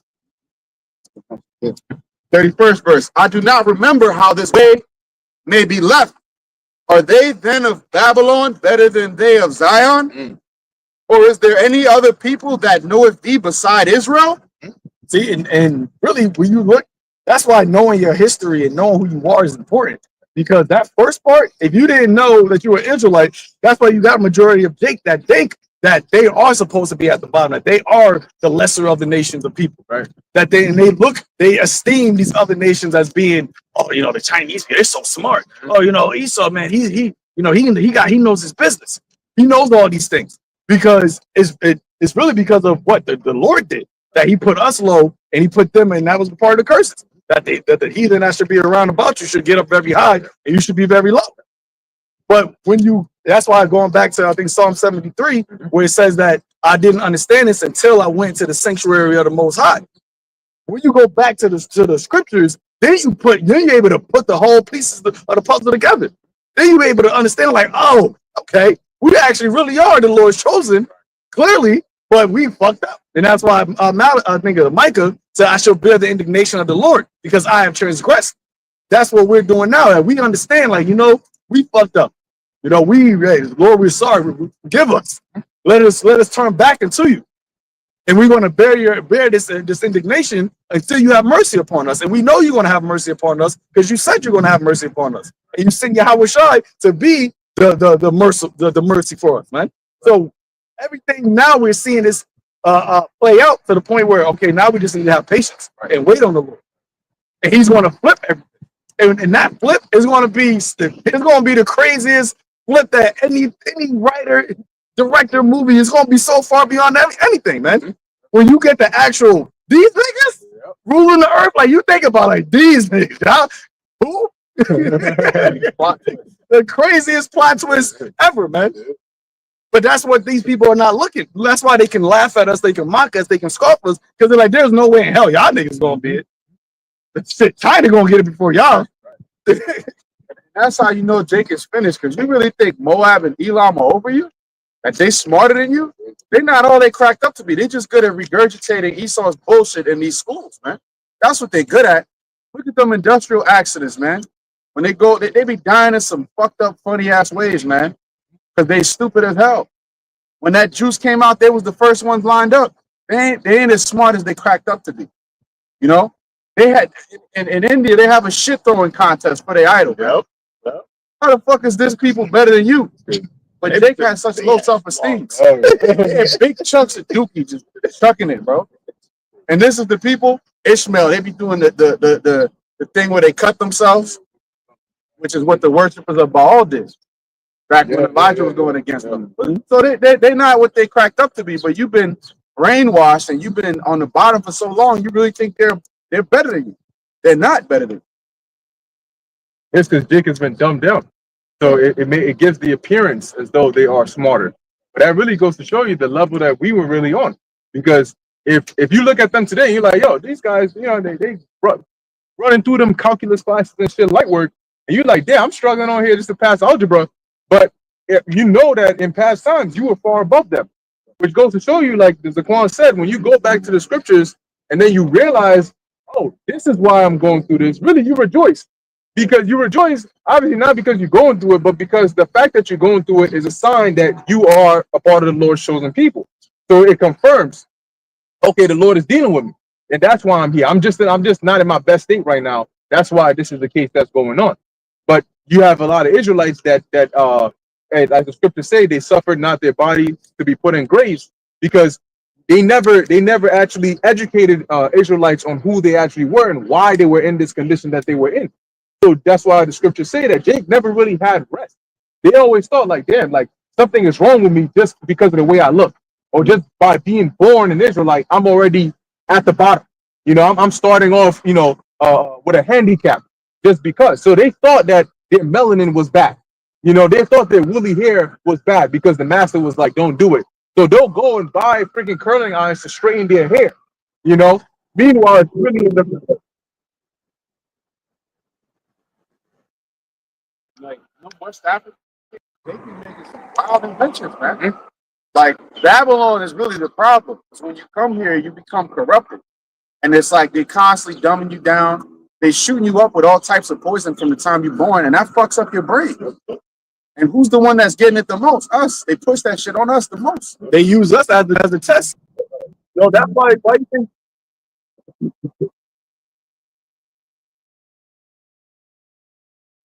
Esau always says in the medical field, the African Americans has the most high blood pressure or the highest level. This is more prevalent in the so-called Black American, the so-called Latino American or the Native American, right? They have these tests to see that look, the way that we fucked them up, let's test them and see how bad they get fucked up, and then we can see, okay, this is why X, Y, and Z. This is how we're going to keep keeping them in a fucked up position.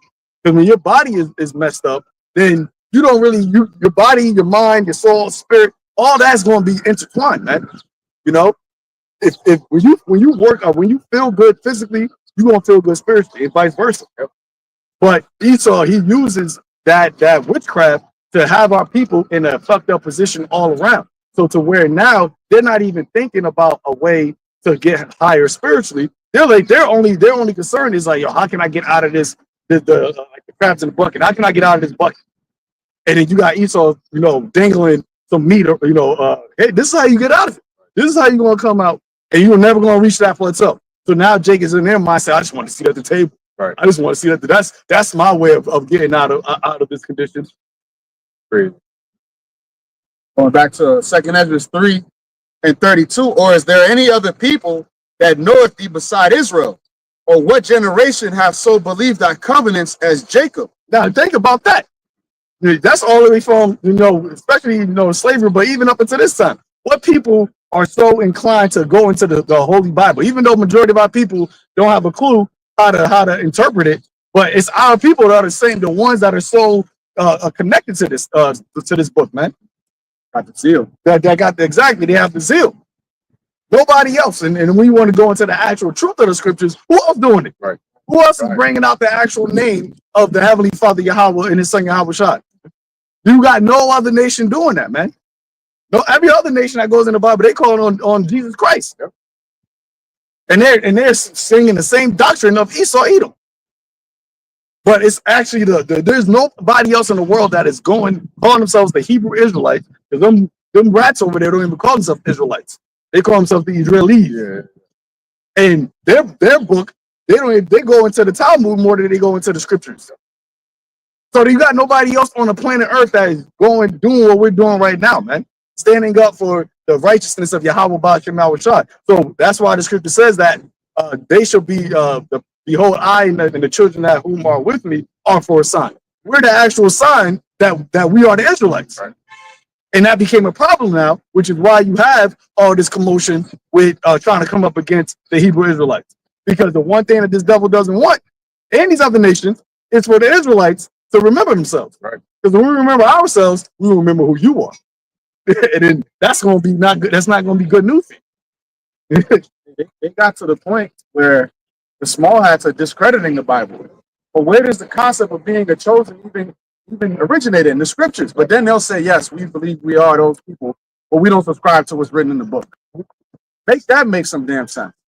But that allows them to just brush it under the rug. What's it in Psalms that says that they cast it behind them? Mm-hmm. Get it. What is that? Take my covenant in thy hand. Yeah, seeing that thou hatest instruction. Right. So that's what they do. They don't actually want to take heed to what's written, but they want the benefits of being the chosen. You don't get to have both, you know. Either you follow the Lord and you say this is it, and honestly, even if you tried to, you couldn't. It ain't for you. Yeah, that's what they did back in ancient Rome during the Dark Ages. They separated over time the Christians from the Jews to make it seem as though to be a Christian. So that's the way they were able to do that is like what they do with Judaism today. They take it from being an actual nationality and turn it into a practice. And that way anybody can be a Christian. That's how the pagan Roman Empire became the Holy Roman Empire, where you had Edomites and Israelites and different nations calling themselves. So you had three main factions. You had the Moors, which were Israelites. You had the Jews, which were Israelites, and you had Christians, which were Israelites. But they looked at each other as different by separating Jew and Christian into two separate sects. And now they're trying to do that with the Bible. They'll say, like people today are confused about the Torah. They think the Torah is like its own standalone thing and has no connection to the Bible. But it flows into the Bible, because when you go into the book of Joshua is connecting off of the first 5 books. You know? So when they say the Torah, they think of like, and it comes from a standpoint of ignorance, people who don't actually read the book. So when they make these claims, it's like you ask them, what are you saying? Like, it doesn't make sense, because how can you have the Torah and then you act like the Bible is a separate book? The Torah is the first 5 books of the Bible, you know? And if you were to read the Bible without the Torah, all the references made in there, where are you going to find those? Water. That's it. To Second Ezra 3:33, and yet their reward appeareth not, and their labor hath no fruit. For I have gone here and there through the heathen, and I see that they flow in wealth and think not upon thy commandments. And this is it. It's very spiritual because the things that were happening back then are the same things happening now. You know, and Ezra, the spirit that Ezra is in is the spirit we're in, right? So it's like the Lord does that, where He'll have like somebody's real time life be a similitude or a representation of what would happen on a greater scale, right? Like Hosea's life. So what Ezra was experiencing, we're experiencing the same thing today, and it's spiritual that it's also in Babylon, right? Just like he was complaining in Babylon, we're also complaining in Babylon. This for the same reasons he was, you know. And the angel told him, I believe there's a part in there, not in this specific chapter, but the angel said basically, you also had other men like Ezra in their chambers wondering when the fruit of their reward would come, and that's the same thing we're doing now. If you're wondering when the fruit of your reward is going to come, you're not thinking 20 or 30 years. You know, who goes for a job, right? Sometimes you go for a job and then you expect to get paid on the first paycheck, and they'll tell you, no, it's still processing you in the system. So you'll get it on the next paycheck, but it'll include your first working amount. If you went and you did that job and they told you, well, you can expect it within 3 to 5 years, you know, anywhere between 3 to 5 years. That's my approximation. What you think you gonna tell the boss when he tells you that? Like, yo, I've been working. There's that video Haran sent me. You got this Jake. Jake, bro. This guy, he said he went and got hired at a job, and he been he worked day one, they didn't pay him. So, you know, he's like, all right, hey, maybe something ain't too right out here, but I'm gonna just wait. So he goes second day of work. They still ain't paying him. So he goes to the manager's office the third day. He said, yo, I'm not playing this shit with y'all no, but what's going on? I'm working and y'all not paying me. You know what I'm saying? I've been here working 3 days of work and y'all still ain't paying me yet. And the manager looking at him all confused, like, nigga, we pay on a bi-weekly cycle. Why are you asking for money on the third day? This dude is thinking, nah. I'm in here, I work for this many hours, so I'm supposed to be getting paid daily. What's spiritual is that really that is how he's supposed to be getting paid. But the point is, his expectation was, I'm supposed to be getting paid for the work I'm doing now. You know, not 2 weeks from now, not 2 months from now. So if you are truly laboring, as the scriptures say, the Most High, he's not unrighteous as to forget our labor of love, which you've labored towards his name. So we're laboring and we're expecting our reward. When Peter asked Yahushua, he said, what are we going to get for following you? You know, he was in the mindset of, well, I mean, we're doing the work, but like, we kind of gave up everything to follow you, Lord, and you're the Messiah. So like, what's going to be the return on this investment? You know, and that's the spirit that we're in. We're looking for the return on this investment to hit as soon as possible. Yep. There you go. I was going to say that, I mentioned about Ezra and being in that same stead in the Lord, right? Here in the book of 2nd Ezra 8, verse 61, it says, now therefore is my judgment at hand. These things have I not shewed unto all men, but unto thee and a few like thee. See, so the Lord didn't show, the prophecies and the judgments unto all men. And that's why Paul spoke about how you have some men that heap themselves to be teachers, right? Because also it said that what these men run, but I have not sent them. That's why they don't go into prophecy. When you actually look at what they're really talking about, they're not going into prophecy because the Lord didn't show them prophecy. Right? And you can't go into prophecy unless you be shown prophecy. The only thing you can do to the most is just regurgitate what somebody else said about prophecy, or try to be reactive prophecy. Which you see these guys now trying to talk about the digital ID, because they're being reactive to prophecy. Prophecy, is proactive. You're saying before these things take place, and that's why the Lord said that when the prophecy comes to pass, then you're going to know whether or not if I have sent them or not. If the thing that prophet says don't come to pass, then don't hearken to him, because he is not somebody I sent. You see, so the Lord said, I showed these to thee, being Ezra, and a few like thee. It's only a few. The sanctuary of the Lord is small, and as you just quoted, those that labor toward his name, and that's the key thing. Because what we're doing, we're laboring for a reward, but the labor is toward the name of the Lord. Everything that we're saying is to the glorification of the name of Yahweh Ba'ashem Yahushua. These heathens, right? I was listening to a little clip of, I think it was Pakistan, when they was talking about responding into India. He said his little spiel, and then at the end of it, he was like, Alhamdulillah, right? These nations are going to war in the name of their gods. We are spiritually at war in the name of our God. So we're going to find out whose God is real. Because even the more Hamas and the 48ers, when that whole thing started, they both did their little speeches, and they both said in the name of our gods. Netanyahu said Hashem, and then they said Allah.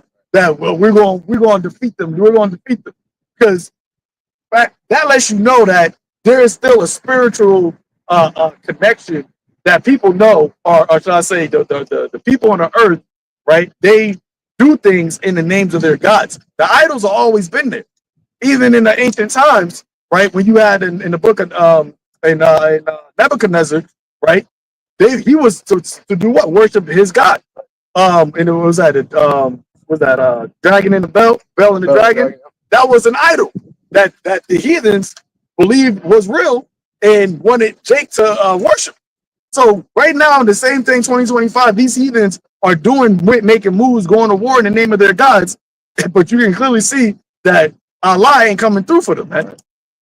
And then they gonna find out Hashem ain't gonna come through for them, and then Babylonians gonna find out Jesus Christ ain't coming through for them. China gonna find out Buddha ain't gonna come through for them. India gonna find out Christian not gonna come through for them. And that's how the Lord said that what his name is going to be, his power is going to be made known on the earth. Because it's only the elect of the nation of Israel that are calling upon the one and only true living God, Yahweh Ba'ashem Yahushua. Proverbs 18:10. The name of the Lord is a strong tower. The righteous run up into it and is safe. There you go. So the name of Yahweh, because when you go into that word L-O-R-D, capital, it's a name there. And all throughout the scriptures, I believe Isaiah 42, the scripture says that what? Yahweh is my name. I think it says the Lord is my name, or my name is Yahweh, something to that effect. But the Lord makes it very clear. The brother Shalomah opens up his videos all the time and goes into the name of the Lord, because that's what this is about. These heathens, they're boasting in their gods, but it's a problem when Israel boasts in our God. Because what we're doing, we're not bombing nobody. We ain't got no ballistic missiles. We're not doing T attacks on anybody, right? But the fact that we're coming in the name of our God, that's a problem for you heathens. Right. Because and you eat, especially Esau Edom, because you know that our God is the one and true living God, man, and He's going to manifest that. It's like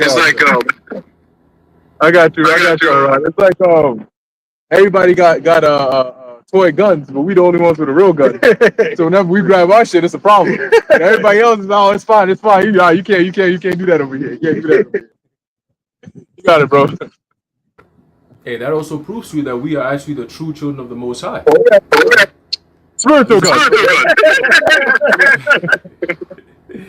It's the book of Judges, chapter 10, verse 14. It says, "Go and cry unto the gods which ye have chosen.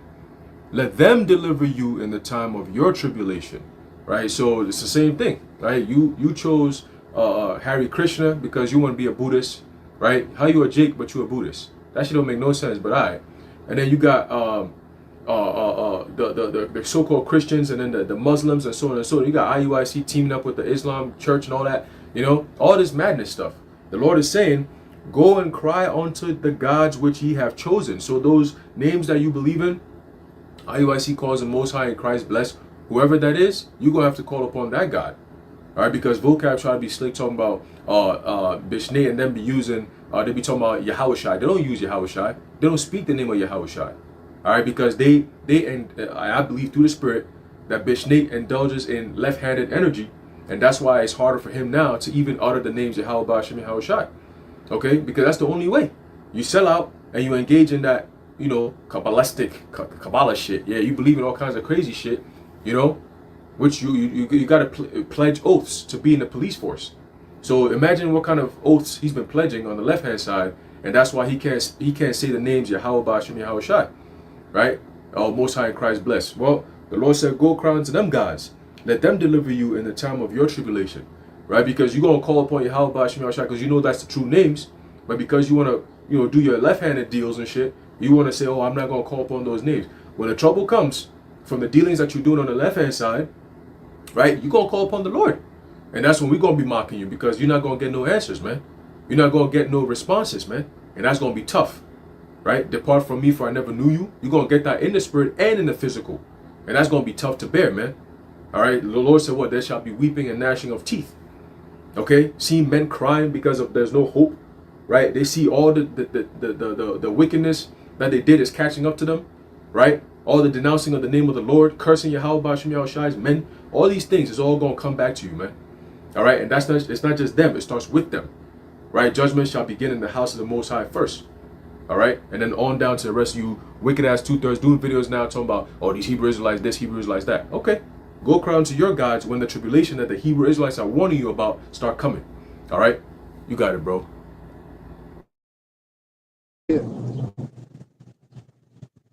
First Kings 18:24. And call ye on the name of your gods, and I will call on the name of Yahweh, and the God that answereth by fire, let him be God. And all the people answered and said, it is well spoken. So in the same sense of Elijah's contest with the prophets of Baal, the same kind of contest is happening now. We're calling on the name of our God. They're calling on their various vain, empty, non-existent gods. And we're going to see the power that answered by fire, with the fire came down upon the bullock back then. Now you're going to have another sacrifice here. And America, Babylon the Great is going to be that sacrifice. And the Lord, the power that answers by fire, we're going to see that that's going to be the true and living. These other gods are not going to answer.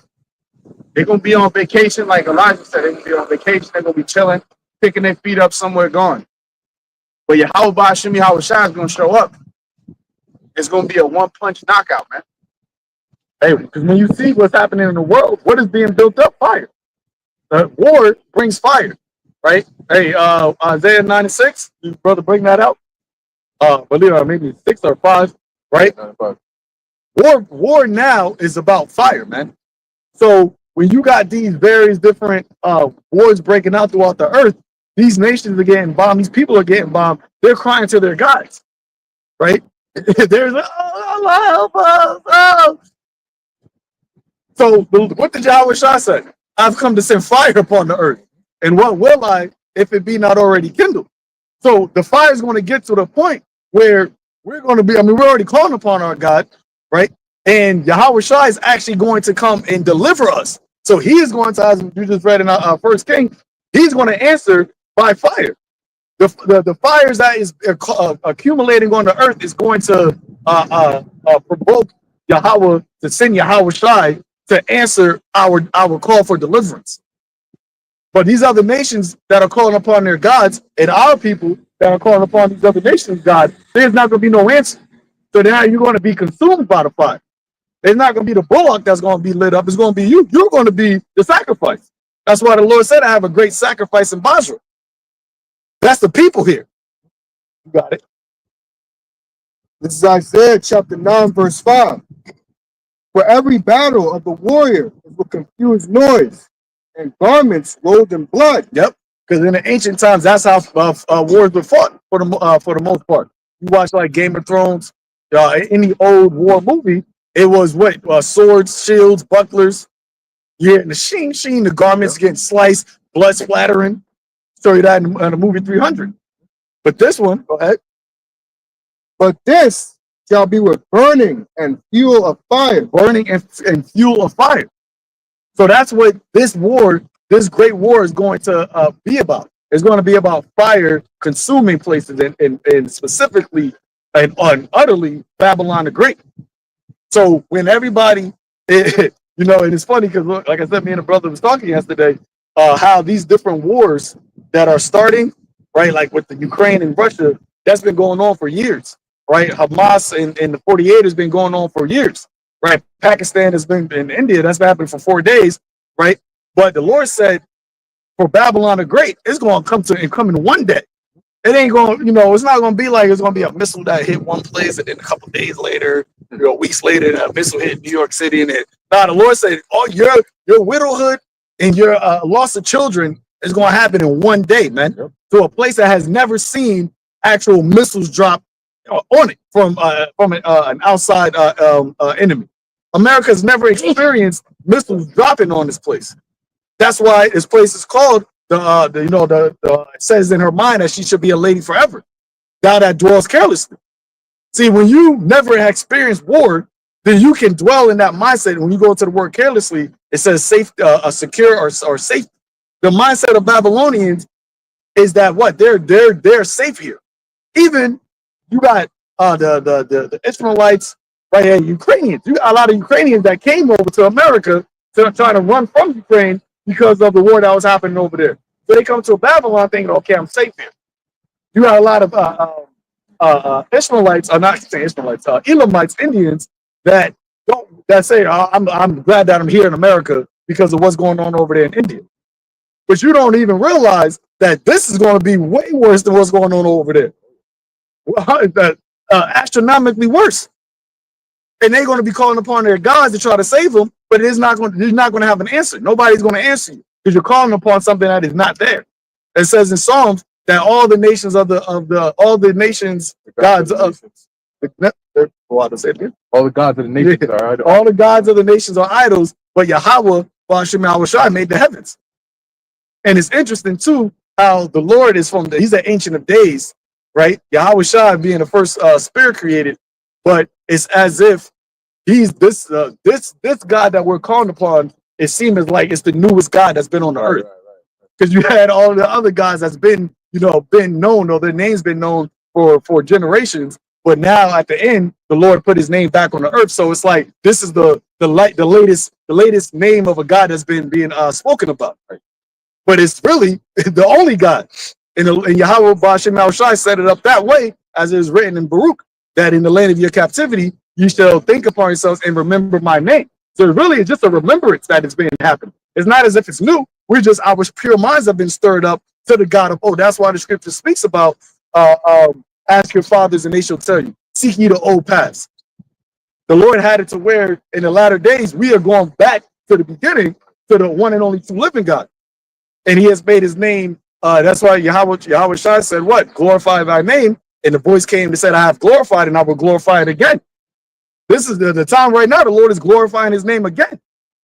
And he's about to manifest how important, how powerful believing and trusting in that name is. That's why he often says, like, I would turn again to captivity, or I would turn back to captivity to turn us back to the Heavenly Father. And that's what's happening at this point in time. Yep. That even shows you that we're that much closer to Yahushua's return, because he has his actual men heralding his return, right? Because all you hear is the names exalted, Yahweh, Yahushua, Yahweh Ba'ashem Yahushua, right? All our videos, everything we talk about is what the Lord is going to do. He said it, we're bringing it out, and we're telling you this is what's going to be happening. So in that case, all you got to do is just get ready for him to actually make his return. Nobody else is talking or calling their guys like they about to make some type of return, except for us, except for the true men of the Lord, because he's given us that secret. Amos 3:7. Surely the Lord God will do nothing, but he revealed his secrets unto his servants, the prophets. So all the secrets we're laying out. And the main point of that secret is the destruction and the deliverance of who? The elect.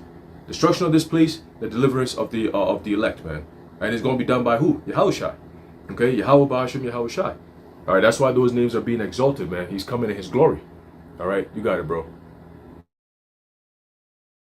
Yeah, and it's interesting how like this truth has spread so quickly, throughout the earth, right? It didn't take hundreds of years for this gospel to be spread. Islam, that took time to grow, right? That took time to get throughout the four corners of the earth. Christianity took time to get throughout the four corners of the earth. But the gospel of Yahweh Ba'ashem Yahushua only took one generation. Because the Lord said that this generation shall not pass, so all be fulfilled. And it's also said that this gospel has to go throughout the four corners of the earth, and then the end comes. So it's not by coincidence that the truth came out during a time where we was considered, what they called it, the information age, right? In Daniel, it says that that knowledge shall increase. The ultimate knowledge that increased was the knowledge of who we are and the knowledge of our God. So the Lord had this come out at the particular time, at a point in time, so that it could reach throughout the four corners of the earth through the internet.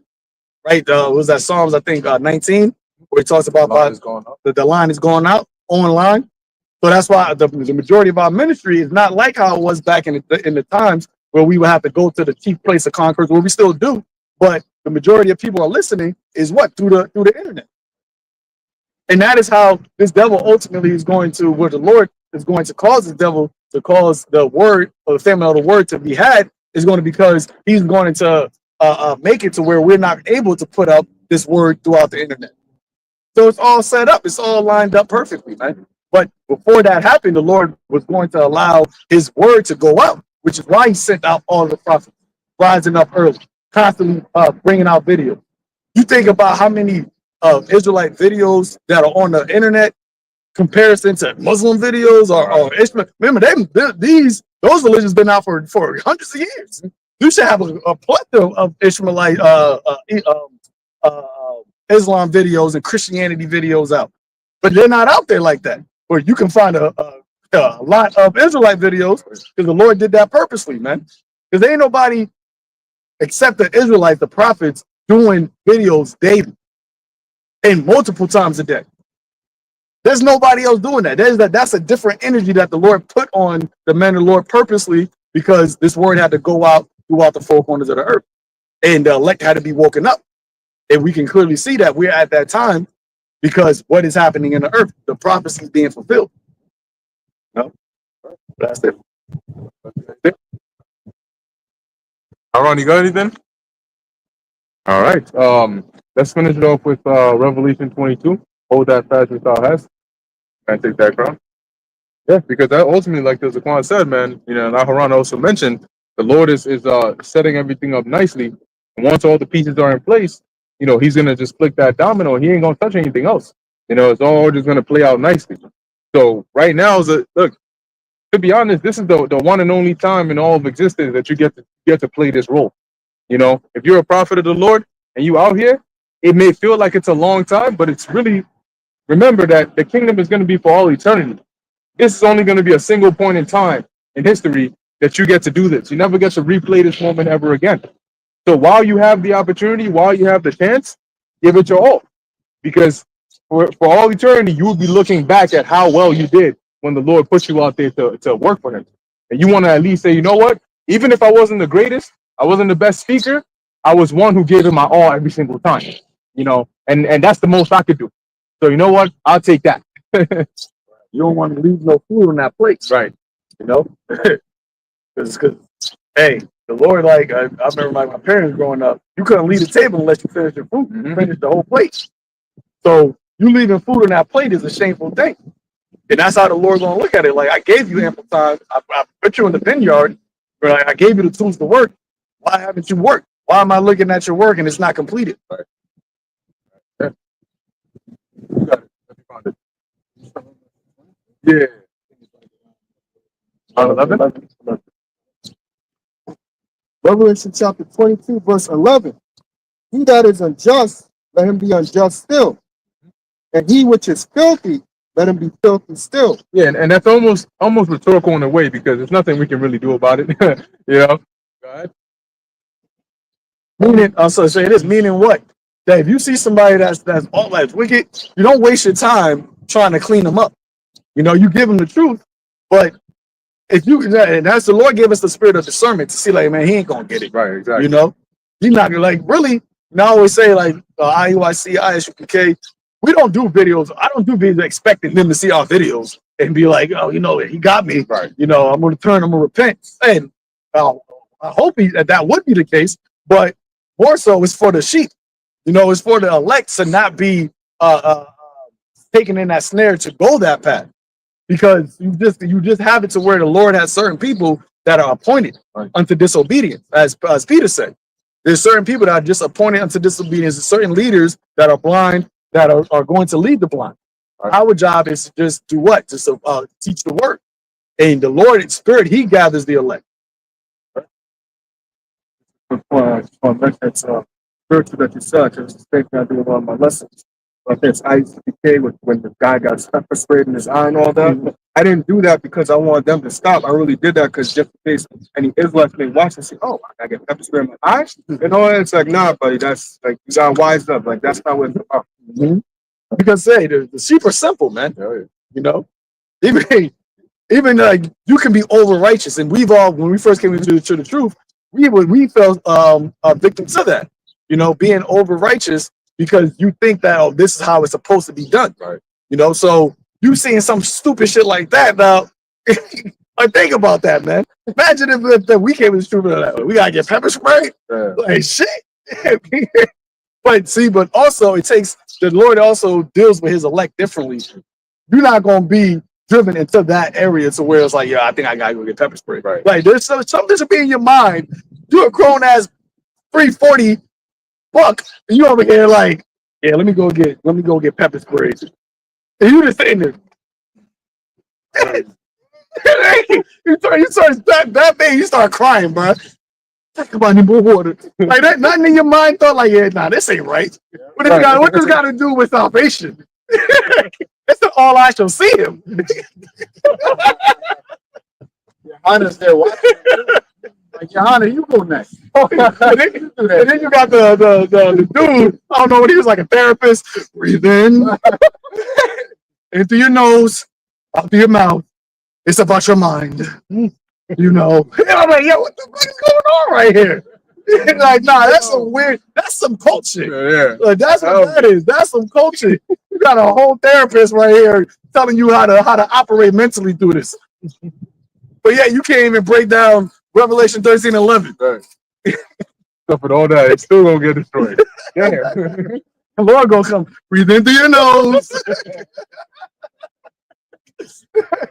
out through your mouth. Yeah, roll in the plane. Yeah, you remember that? You remember the game pepper sprayed in that time. See if that should help you. Overcome that mentally, nigga. In through your nose. Crazy. That's diabolical work. Straight up. Got it, bro. Continue in verse 11. And he that is righteous, let him be righteous still. And he that is holy, let him be holy still. Yeah, and that's why we exhort one another, right? Like it says in Second Esdras, but rather inquire how the godly shall be saved. We exhort one another to continue on to righteous works, you know, to maintain the good work, right, until the return of the Lord, so that he can come and say, well done, you know, my good and faithful servant. Okay, so you have the balance, right? Those on the left and you have those on the right. Go ahead. Verse 12. And behold, I come quickly. The Lord is with you, to give every man according as his work shall be. Strange word. Oh, shoot. Yeah, hey, but like I said, the Lord said that way. He comes quickly, man. And when you really think about like how time is flying, and then you also just think about from when the truth came out, you know, and how much stuff has manifested, and just how life is just moving so fast, we can clearly see like there's not much time left. You know, there's not much time left to where, you know, we're going to be in Jacob's trouble. It's going to be the hour of temptation, and ultimately it's going to be the return of our Lord, man. So the mindset that you're supposed to be in, yeah, we don't know the day nor the hour. Yahweh Shai don't even know the day or the hour. But he's in that, but you think Yahweh Shai like, yeah, I'm just chilling. Oh, well, think I can just get up a little. I mean, let me go over there, just chill. Let me go holler at Michael real quick. Let me go to play some chess. Nah, but the Lord is, he said, just like in the time of Wisdom of Solomon, when the Heavenly Father gave the word, he said the Almighty Word leaped off the throne. That was during that time. Imagine this time. How you gonna come? That's why he said it was none was with me.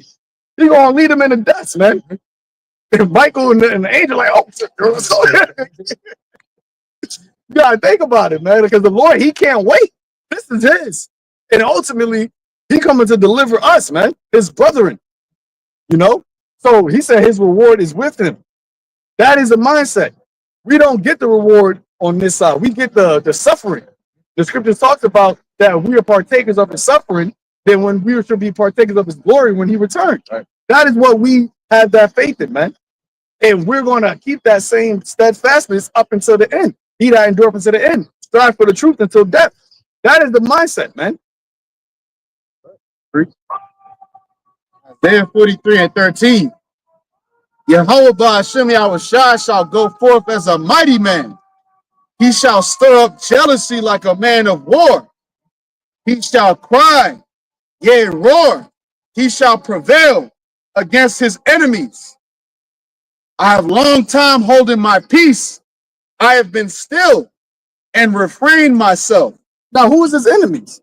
Because you just had the new American Pope came out and said God loves everyone. Well, then who's the enemies? Who did Ezra see come in to try to fight the Lord? Right. Who did John see that said that the Lord and the armies followed him and he went out to smite the nations? The nations. Who are the nations that's getting smite? We're the ones that's telling you. There's nobody else. And it's just true. I'm not boasting. There's nobody else that's telling you that the Son of God, the one that this is all about, he's coming back to kill a lot of people, man. That's just what it is. The slain of the Lord shall be many. And if you don't like it, then he's gonna slay you. You're one of the ones that he's gonna kill. There's nothing that. What else are we supposed to tell you? Hey, if I may, Luke, the first chapter mentions that we should be delivered from our enemies. But who are they? No, Satan. Michael Davis got my body. Everything you say. But just like how the Lord got children, right? And the Satan got his children as well. It tells you that, right? The children of God, the children of men, and the children of wickedness. Right. Yeah, go on there. I have long time holding my peace. I have been still and refrained myself. Now will I cry like a travailing woman. I will destroy and devour at once. Yeah, he's going to devour. You know, that speaks for itself. Destroy and devour at once. The Lord's been patient. You know, he's been waiting. He's on the right hand. He's got immortality, but the job ain't done yet. He finished what he had to do, but now it's the next part, the next phase. He's gonna leap down, man. He's gonna come off that chariot and fuck people up, man. You know, he's gonna come with the heavenly hosts. Hawashai HaMashiach, man. He's gonna come with the chariots, the laser beams, all types of power, man. 2 Ezra 13 goes into it. But knowing that that's coming, what manner of person ought you to be in all holy conversation and godliness? And it said in righteousness do if you judge and make war. Y'all making war on the earth. Right. In wickedness. Somebody got to come. Y'all keep talking about ceasefire, stop this, do this. The Lord he gonna bring the fire and he gonna cease the fire forever. That's why he's when the angel came, believe that's what Luke the 2nd chapter to the wise men. Yeah. It said what? He said, peace on earth and goodwill to all men. When speaking about the birth of Yahushua, because it's going to be through Yahushua that peace is actually going to come upon the earth. It's going to be through Yahushua that the actual earth is going to learn no war no more. But he's going to do that by bringing the last war. Because once he comes and destroys these other nations, you don't get to go to war. The fact that you cease firing means that you can. They still have an opportunity to still fire again, which happens all the time. Where you have a ceasefire agreement and then something happened. I think it just happened with India and Pakistan. Yeah. There was a ceasefire and some shit got blown up. But when the Lord actually ceased the fire, it's going to be a ceasefire forever. Because and other nations are going to be able to rise up. He said he's going to destroy all of their wicked inventions. Ain't going to be no nukes left, like Apocalypse said. No more guns, no more weapons, no more missiles. No more superpower. That's that. It's gonna be one superpower. Got it up? Oh no. Oh, you got it. Yeah. It started precept. It's going before the elder was going into previously. He said right to the point. Isaiah 63 and 4. For the day of vengeance is in mine heart, and the year of my redeem is come. So Yahushua is basically looking for the return. He's not sitting idly by. He's waiting to come back. And that word redeem goes into kinsman's redeemer, right? Which goes into the law that only a kinsman can redeem or avenge, or he says that act to do the act of a kinsman or an avenger. Only a kinsman of an Israelite a close relative can avenge their relative for a wrongdoing. And that is what Yahushua is doing as the first of many brethren for his elect. That he's going to avenge us of the wrongdoings that are here, man, that are being done here to us. As brother mentioned in Luke the first chapter, to save us from our enemies. Yahushua has the right. He's the one that has the right to avenge us, to redeem us from our enemies, man. So it's not about everybody, all nations. He said, "The day of vengeance, burns in my heart, and the year of my redeem." So there's a year, as just read. There is a time, a year, a place, a day that Yahushua is going to return and do this and fulfill this. And it said that burns in his heart. That's what something that he is thinking about. Since he went up till he comes back, that's what he's meditating on. That's why he said, "I ain't even going to drink until I drink again the fruit of this vine again with you new in the kingdom." But you got it. Yeah, we're not doing that. All right, so we're gonna close it out here. Lord willing, that was edifying to the elect. In closing, we want to give all praises, honor, and glory to Yahweh. Till next time, Shalom. Shalom. Shalom Akim wa Akwat Yahweh Shemel Shabrakatam to the elect. Shalom. Shalom.